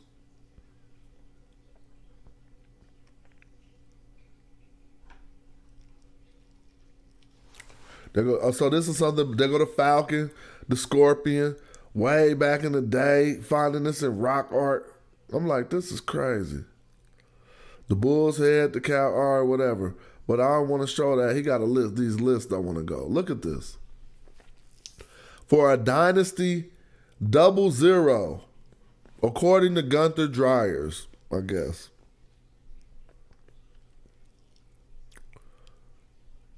So, this is the sequence of rulers that happened in Dynasty 00 that they all got these type of attestations towards. So, they're basically saying the areas they come from, Tenahu Palette and others. See,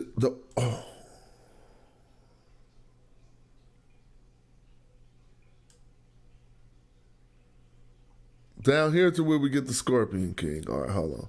Double Falcon, who I've been talking about a lot. They say Scorpion 2 was the second Scorpion King before Narmer came. So they basically saying the Scorpion King wasn't even... The Scorpion King came way before this Scorpion that we know about. But they saying all of these was rulers, from the oryx, whatever Stanyard, to the shell, the fish, the elephant. They found all of these things on standards, so to speak, or in positions to where they at least thought that it was signifying some type of rulership. So let's look at this palette and see what they're talking about. This is just a drawing of it, obviously. But this stuff be going back, dude. It says with an anonymous plain Shrek. Okay, yeah. And with a Horus on top of it, too. So now we know, we still identifying. Look, we see the bird on top of the Shrek. But it's anonymous, meaning that it was the followers of Horus, but there was no leader inside of the Shrek.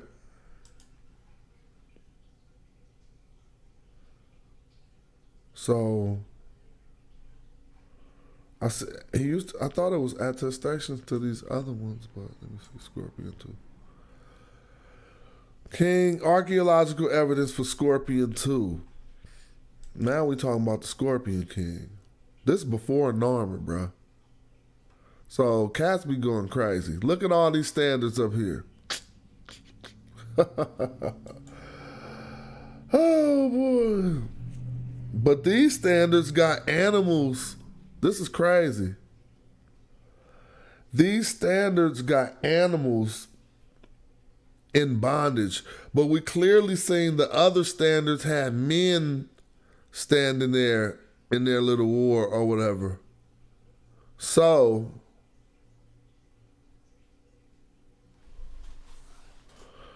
it means a lot. It means that they could be trying to overtake another tribe. All of these people coming together to overtake this tribe. Or not, but it's crazy.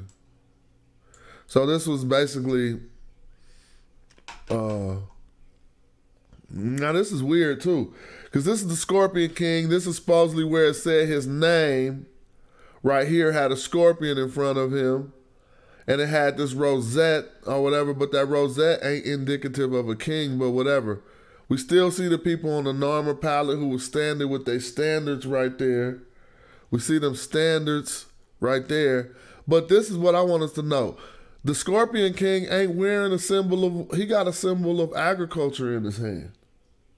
Remember that A that I told you that if you see the A with one straight line and one curved line, that's in his hand now. And so it looked like he's sowing seeds because somebody is putting seed. This could be him putting seeds on the ground. That's why this basket is half tilted. He's pouring something out of the basket.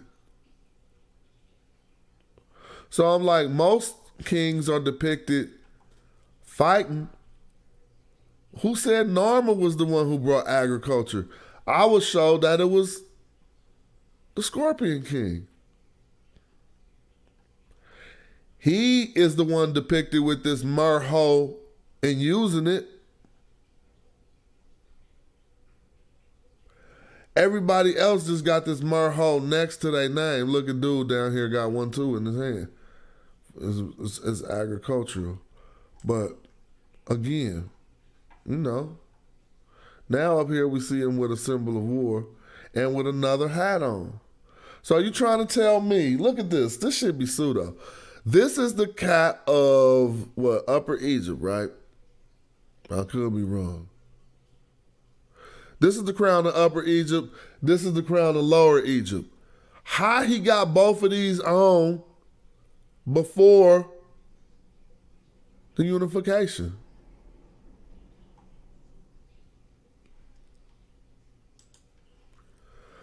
See, it's some good questions to ask. And why is he the only Nisu holding the merho? Man, it wasn't Narmer who brought agriculture, bruh. It was the Scorpion King. Look at him, always holding his merho. He not holding no weapon of war. Told you these scholars, man, these dudes got some websites. And put some. So maybe I was wrong about 1 or 2 pools, but the other ones was, oh yeah, this is a good one too. There go Double Falcon, them bow. Checkmate. So, this is a palette that not a lot of people have seen before. That's why I love this dude. It's called the Tenahu palette. All right. Now, Legendary, no, he'll say the Timahu, so I'm not even going to go there.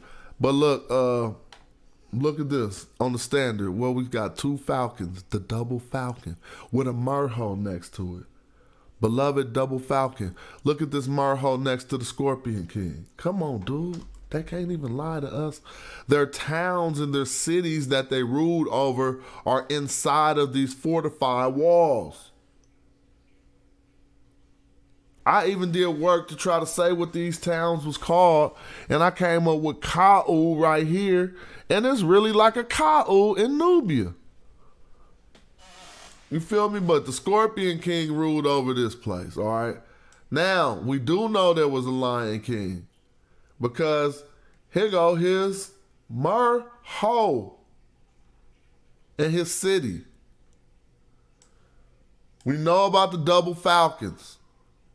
Double Falcons. If we don't know about the Double Falcons, look up the Double Falcons. Ancient. This is pre-dynastic.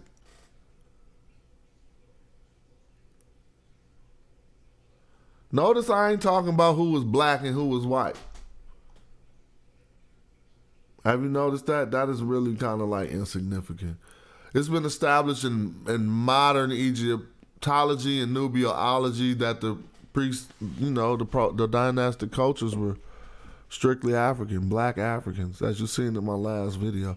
But people who look in them old-ass racist books, what can I say? They don't know no better. In order to get these new books, you got to be in these new classes. I took my Nubian course in 2015. That was recent enough for me to know that academia is changing for what they're saying about shit. And it's getting hot in here, and I need my break because I've been vibing. But since I'm probably only going to be studying all day today,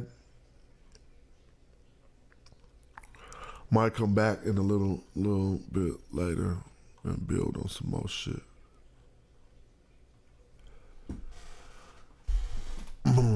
I've been making a little bit of progress for here go that other good ass site. If this ain't it, here's another good ass site. Look, early Egypt dynasty. Yeah, I used to be on this site too, going in. He got work. So here go all the late pallets right here. This is what I mean. He got every pallet on here, bruh. He got pallets people ain't seen, and I used to love this one. This pallet is really significant to me because it has the Ankh on it before the Ankh had closed.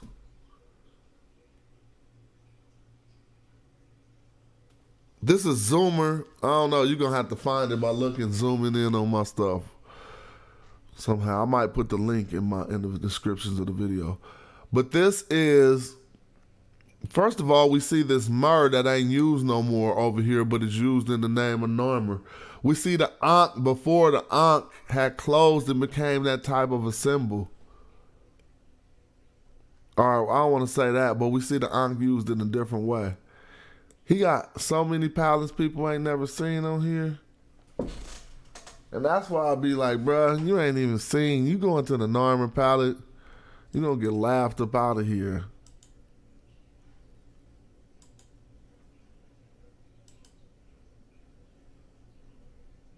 Cause cats be using regular ass school book knowledge and trying to come compete with enthusiasts like ourselves, dudes who dedicate their lives to it. I didn't even want to go too much further than calling myself an enthusiast. But look at this bull pallet. Who else whipped out the bull pallet? And I'm just doing this for fun, but all I'm showing y'all is these standards. They got their hand on the rope. All of the standards. You know the curved up standard is the set standard. We see the Falcons back there. We don't have to go too much further. No more. We understand this now. These are the tribes pulling this off. They always together. The Horus and the Set tribes. So much information, bruh. Like, cats be just crazy. I bet you hacking people who really be thinking they got bombs ain't never even seen this page I'm looking at.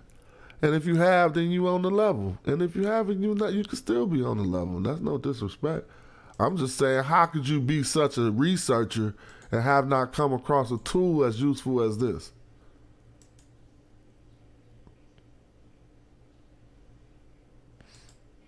It happens, but you know. And this is what I use to beat up Goes and them with that fake pseudo argument that this culture developed up out of Mesopotamia. They ain't seen enough of these palettes to understand how this works. See, they only seen palettes like the Norman palette. Let me go to you. Let me show you how you beat up a pseudo. And no, I'm not calling my good brothers. No, don't get it twisted. I fucks with Gozy, but I'm saying sometimes you be wrong, bro. Especially when you go against anything that I said, you wrong. And I said that this developed in Africa. So, we're going to show and prove. Going back to the Norman palette and just show and prove. See, I be showing and proving. Cats be talking a lot of rhetoric. Cats do not be showing what they talking about as much as they talk about it. Even if they try to, they don't go into this much depth. Back to the Norman palette. Pseudos tried to say that this developed in Mesopotamia because they seen this motif in Mesopotamia. But I can show you right here it developing in front of your face. God, I be beating these cats up. Because what's going to happen is these two animals will become entangled by the end of this pre-dynastic period. But at the beginning of it, they weren't entangled, but they got a circle in the middle of them. Golly. First, you're going to see the circle. The circle is significant without even having the animals around it yet. Look, what are these? They're babies on here. If you want to joke with me, bruh, they're your big Mesopotamian animals with their necks in circles as babies can't even be wrapped up yet. You think I'm playing? I'm kind of joking, but let me show you how this progresses. Cause see, they wasn't even using them animals in Kemet at first to do the circle in the middle. You see the duality of the animals on the side? But what's the circle in the middle? It's a snake At these points, I'm showing you it develop. I'm not just showing you it in a finished state. Now, so we see these circles in the middle of these pallets, right? But they about to turn into something. They all surrounded by animals, but really these was makeup pallets, dude. And to mix whatever chemicals you was mixing, you needed these circular borders in the middle. This is conjecture that a lot of scholars put forward that these could have been makeup pallets. So, but now we starting to read them because we see all kind of shit on them now, right? We see these standards that even he got a Heru standard right here. We ain't even got to talk about that because we about to beat up the Separapod thing. Well, when did they first start getting their necks? When did the necks of the Sepaраpods first start coming together? Wait, let me take it back because I be putting handlebars on dudes. It's really hard to really be on the opposite side of this much research. And you just talking, and I'm showing you discredit it right on my screen. Because now you see the necks of those beasts that were just little babies on another pallet. Yeah, now their necks are long enough to be entangled, but they ain't even entangled yet. Why? Because this is culture developing in Kemet. It ain't developing nowhere else because I'm showing you it develop. How would I be able to do this if I had not seen these pallets before?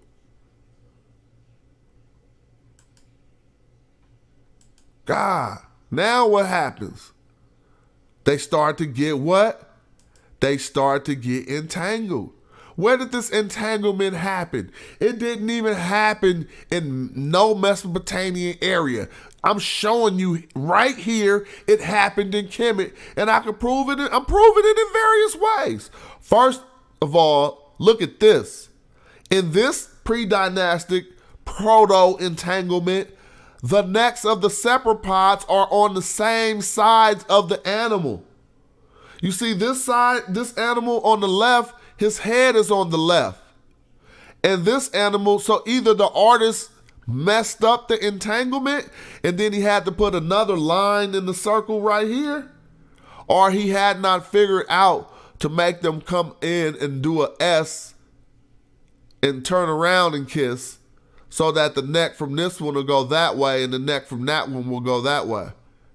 You see? It's developing. Golly.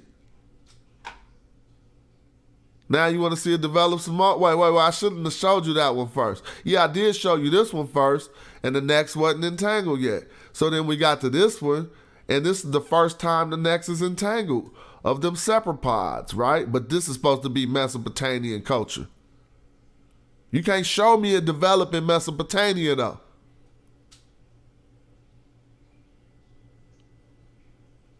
Can you?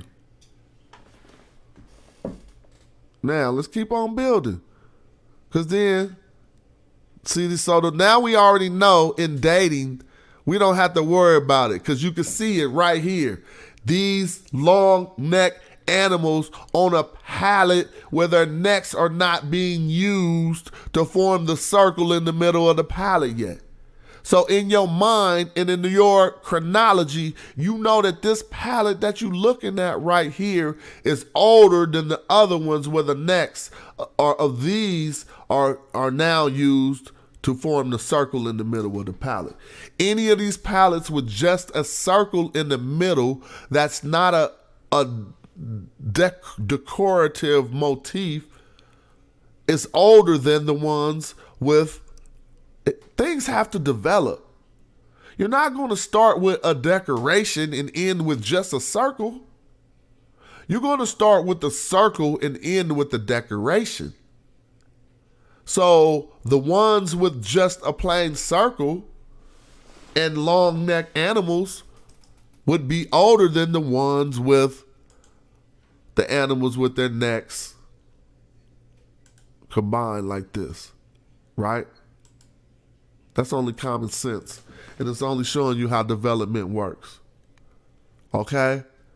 So it's saying that, yeah. And you can see that this is Mesopotamian. Man, please, I'll blow that out the water. So blew out the water. Humiliatingly blown out the water. Never want to even be on the other side of a debate against me again blown out the water. All respectfully. Because cats get out of stuff with hostility. That's why I never show my brothers no disrespect or no hostility so I can box their ass up. I'm not about to let you get out of here by turning this into a nigga fight where we just fussing. Nope. I'm going to be quiet, let you exhaust yourself from fussing and acting like we going there. We're not going there. You about to deal with this information.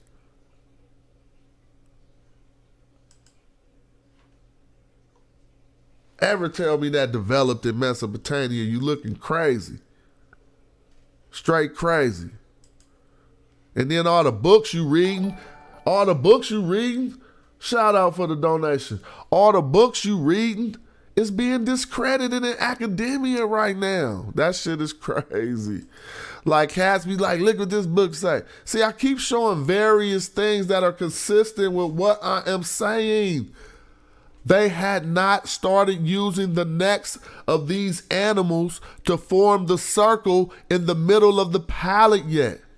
But every Mesopotamian cephalopod you see is going to already be in a full circle like they ain't seen nothing but the Norman palate.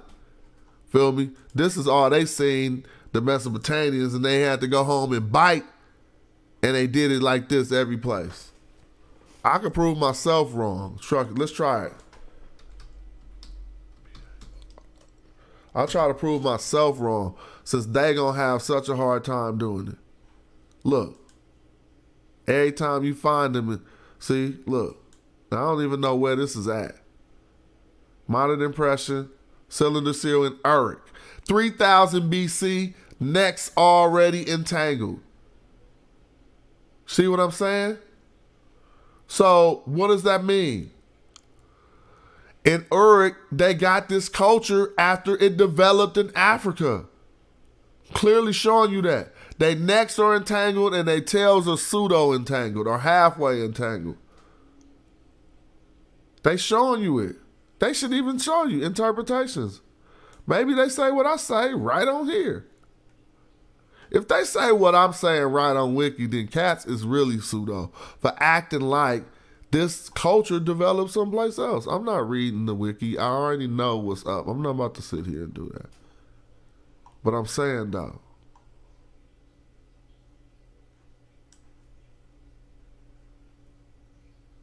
yeah, but when you gonna show me this develop in Mesopotamia, and then I'm gonna say, okay, you got me. You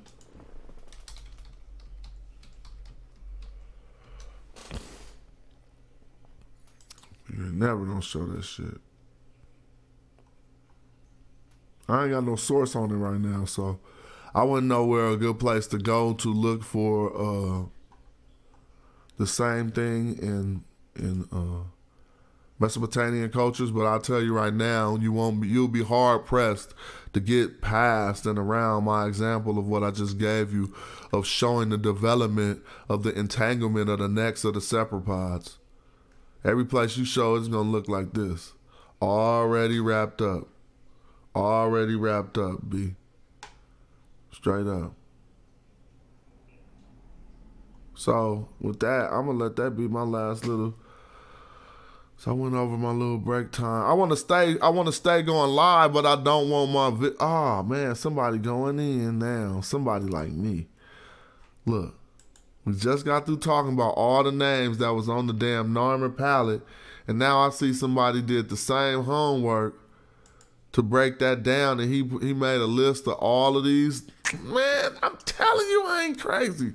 All of these words that was on the Norman palette, that it ain't no book out here for me to. I just drew that from my intuition, from my teachers, from my brothers teaching me how to read the Medu Netcher. So I'm like, well then why y'all ain't reading these words? And they just get quiet. But let's see what this article was talking about. In closing, too. Oh, well. Can't even find it no more. Norman Pallet Wiki, the Reader Wiki. Let's see what let's see what he says these words are. That's gonna be really good. If he say these words or something, I'm going to be hella good. Both sides of the palace are decorated, carved, and raised relief. At the top of both sides of the central Shrek bears the rebus symbols, Nar, catfish, and Mur chisel. Inside being a phonetic representation of Narmer's name. The Shrek on each side are flanked with a pair of bovine heads with highly curved horns, thought to represent the cow goddess Bat. She was the patron deity of the seven nome of Upper Egypt and was also the deification of the cosmos within the Egyptian mythology during the pre-dynastic and Old Kingdom periods. I notice he don't say, he don't attempt to read the names of, oh yes he does. Oh my God, bruh. What does it say his name was? I told y'all, I ain't no pseudo. This is just some other scholar coming to my same conclusion. A pair of symbols appear next to his hair, perhaps indicating his name, Wash. Wash. How many times I said that? Now I'm clicking on Wash to see what he got right here. Wash was possibly an ancient Egyptian pre-dynastic ruler. His existence is disputed. If he existed, he is attested only by his presence on the Norman palette, which presumably depicted his defeat. Didn't I say this was Wash? Dude, if anything, this scholar who wrote this got this from me. I didn't get this from him. Put money on it that he got this from me. And the way that we could do that is to see who published their work first on that. Because at the times when I was coming up with those conclusions, I could not find nobody who made an attempt at reading the Norman palette. Now all of a sudden I look all over the place and there's all kind of people trying to read the Norman palette. So I don't be tripping because that's why I do my work, to be an influencer. But he's clearly saying that he is known from the verse on the Norman palette found the kneeling captor, an Egyptian about to be smitten by Narmer, the hieroglyphs carved near the captive, a harpoon, and a lake. Now, if anybody been listening to what we talked about in this video, we talked about how those symbols, those Medu Netcher symbols were relating to water. We talked about the Mur, the MR. We talked about that canal, which was the Mur, which formed a different way to say Nar-Mur on that other palette. We talked about the S being a pool. We talked about different variations of that. And we talked about that harpoon in the beginning that I said forms the consonants wa. Because the harpoons means one, or by yourself, or solo. So if you see right here, it says wash, like I was saying all day when we was looking at it. This right here, wash. Remember then I went to this one? And I was like, and if this is wa, then this would be like ua or something, but I can't conject all of that stuff. Because at this point, I don't know horwa, I don't know, but. And so when I said, let me do this last thing and I'm going to end it. When I said that that was Narmer's wife to Chet, I could prove that. Look. I think this was, but they said Narmer's wife is Neithotep. But this person, if it's not represented feminine on person, I thought it was feminine, but I could be wrong. But they're holding something. Her name is Tachet. And now let me see. You see this? Tachet. Now you see the other guy put this out as a word. But now let me show you how the other work that I got from my partner be helping everything I do. Because I found her in another place. And she had the same name. And I was like, oh, that's the chat. But that's just me. Let me show you. Dang, man.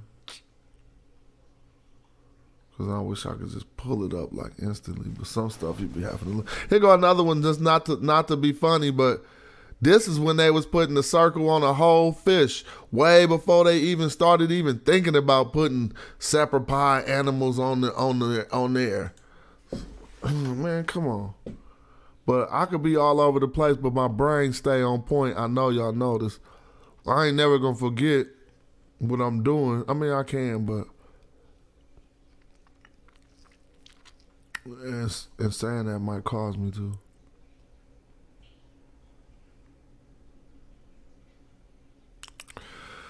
I can't find it. I wanted to find this other palette where I could show that, but man, at this point, we didn't just beat it into the ground.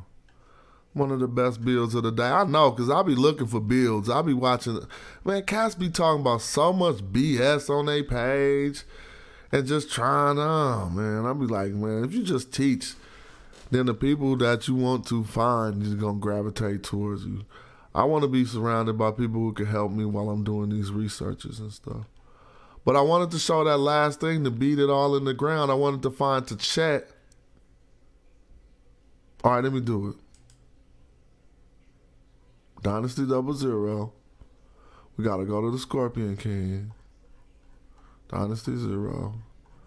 She down with the Scorpion King too. And she came through, rolled through with him, and she got called by that name. So maybe that was a priest, and maybe that ain't maybe that's a priest, and maybe that ain't a woman named Tachet. But they both called her by that name on their stellas. Scorpion, she was with Scorpion too. But I'm having a hard time finding it. But as I keep beating this dead, look, now we see the snakes intertwining before anything. So don't let nobody tell me on a knife handle. Don't even let nobody, this is two snakes intertwining pre-dynastically in Kemet. Because I wanted to show the progressions of the intertwined necks of the separate pod. Oh well, man, I'm done, man. I gotta find this one though. It'll be cool to end on that. Y'all know who this is, right? This is the goddess Bot. Same woman who was same depicted as a woman on the top of the Norman palette. But I'm looking to chat so I can get up out of here. So I'm gonna say, I think the last scholar had better for what I'm trying to show right now. If I can find him.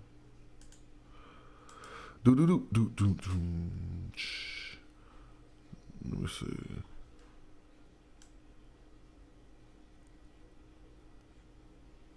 She was with Scorpion, bruh. She came through with Scorpion. All right, here she go with Norma. Let's see her with Scorpion. All right, that's some more research I'm going to do at another time. Because it's too hot in this room. I'm going to turn on the AC, let it cool down, come back in this mug. Let me holler at the people real quick before I get up out of here, man. All right, let's get with this tonight, man. Get Out the Zoom. A game of knowledge. Live on the stream. I want to thank my man DB36 for sending in that donation. You know that's appreciated. Y'all know y'all always can hit the Cash App and keep your man motivated. We're going to talk about Kawapi and a few of the projects I'm running, but I didn't want nobody to be confused, man. We raising $1 million as a pot, as a community pot that each contributor can write a proposal to the other contributors to be able to access the funds. If you get so I don't want to, I gotta like make sure people understand what's going on.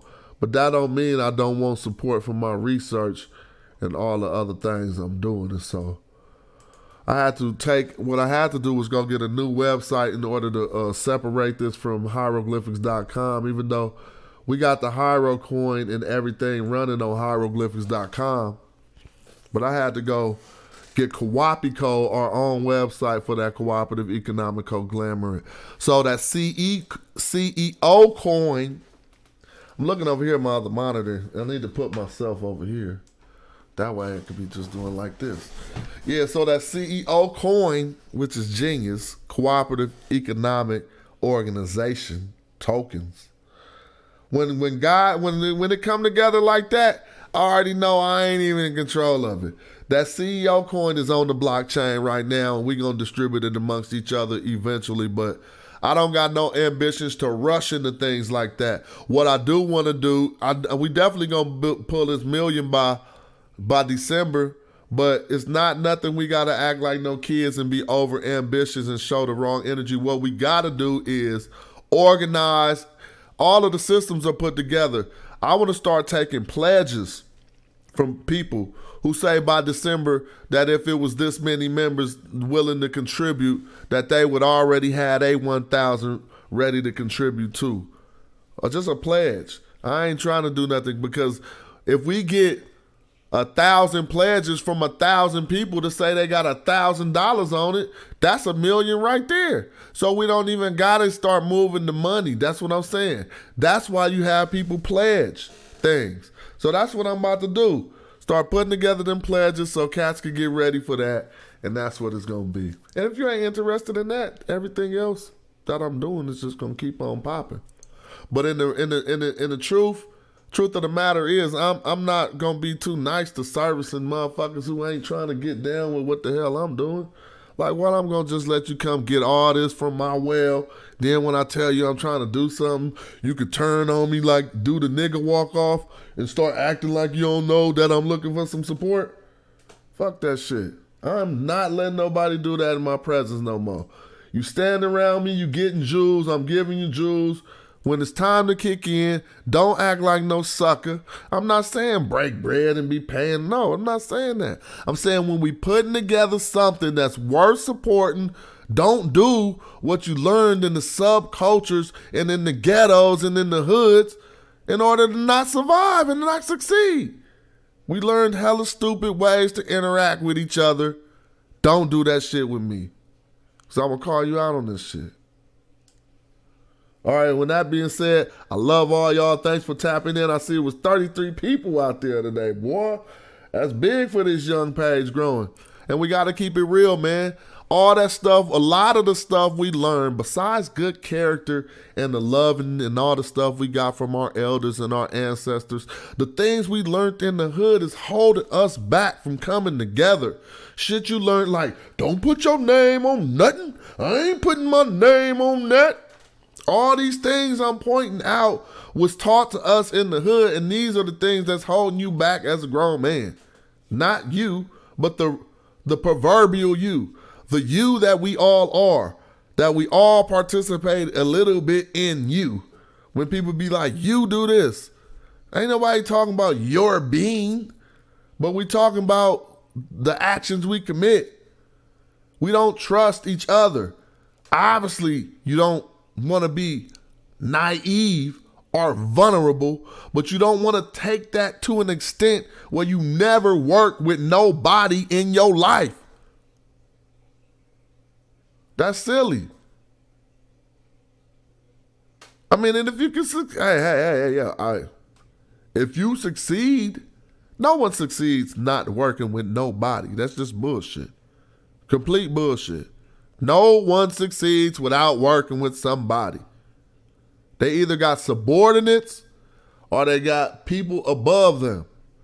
But you're not getting nowhere by yourself. Life don't work like that. You can't even get on YouTube by yourself. You think you could get on YouTube by yourself? You can't. You can't. YouTube had to set all this shit up first. Right? You can't just, like, you think you can do it by yourself. You can't. And I'm not going to go too far on that. I'm going to say that's my closing. And so, shit, I ain't looking for that. I'm looking for some real men to pledge some shit to some real shit. Men and women. Not even. And I know it. I want to have that meal ticket before we even had a meal ticket, bruh. Golly. All we need is 1,000 people to pledge $1,000. When we ready to give up and come up off the money, we can all decide together what needs to be, how secure it need to be before we decide that's the day when we kicking in. And on that day, dude, that shit'll be $1 million in one day. So that's why I ain't even tripping. I see it. Like some things I don't be automatically just all the way seeing. I see that shit. So yeah, I'm about to be back at y'all. Trust me. So we streaming, and I'm thanks for y'all tapping in. I want to end this video so my videos don't be 5 hours on YouTube, but I'll be back in an hour or two. All right. Yeah, that was one of them builds right there. I like them builds. Peace. And I'ma work 'cause I ain't going out lazy, bruh. Thought he was conscious, but his homie just played me, bruh. The house of consciousness is going out crazy, bruh. They crazy, bruh. Alright, it's getting kinda dirty in these YouTube streets. The Amira squad, God thinking you dudes weak. Islam or Judaism, where you learn what you dudes teach. The West African rappers slapping with that voodoo speech. All that sub-Saharan terror about a cuckoo feet. I'm like Norma, that agricultural farmer that grew you wheat for the storehouses. We feed the Hebrews and lead the people when we defeat the feeble. They wanna know polite rip me off, but Sonetta paid me my money though. That mean he 100. And I'ma work 'cause I ain't going out lazy, bruh. Thought he was conscious, but the homie just played me, bruh. The house of consciousness is going out crazy, bruh. They crazy, bruh. Nubian with the Jews, I rock the pinky. I think Jesus got to save me, a doctor save me, a Dr. Inky. I cop the copper jewels on blue and red. I'm not the chakra doctor, y'all claim woke. But you in bed, you won't pop a chopper, you Grandmaster J. You just talking. Punks turn the other cheek and you will walk away. Y'all gon' have to pardon my Moorish. That's Tahaka Bay. I'm on that black African power on my darkest day. And that's my brother Ankh stomping them other punks. We brought them gators to Italy, you loving the Moors. And now I'm teaching from my shrine like brother Jabari. Scoping the savannah 'cause I'm on another safari. Tasha K showed us Frank record. Young Pharaoh just losing his mind and y'all can't help him. I know one thing, you're a fool if you're still out here donating to Umar school. That shit low. And I'ma work 'cause I ain't going out lazy, bruh. Thought he was conscious, but his homie just played me, bruh. The house of consciousness is going out crazy, bruh. They crazy, bruh. Look. You showing your hidden colors like Tariq Nasheed. A bunch of pseudo-information I don't think I need. Probably lying on the text, ask Divine or Zion Lax. Just get that microphone ready. With Medu Netcher, I'm Stone Jetty. A Ujahu, a Saw Imhotep. Y'all probably timid still on them Bobby Hemming teachings. I'm Ngozi with the DNA. Cats corny and it's killing me too. You talk that black shit, but you look Arab like Gorilla Hebrew. You need therapy, they telling me just chillin', be cool. I'm a magi archer, you a sad guy talking. And I'ma work 'cause I ain't going out lazy, bruh. Thought he was conscious, but the homie just played me, bruh. The house of consciousness is going out crazy, bruh. They crazy.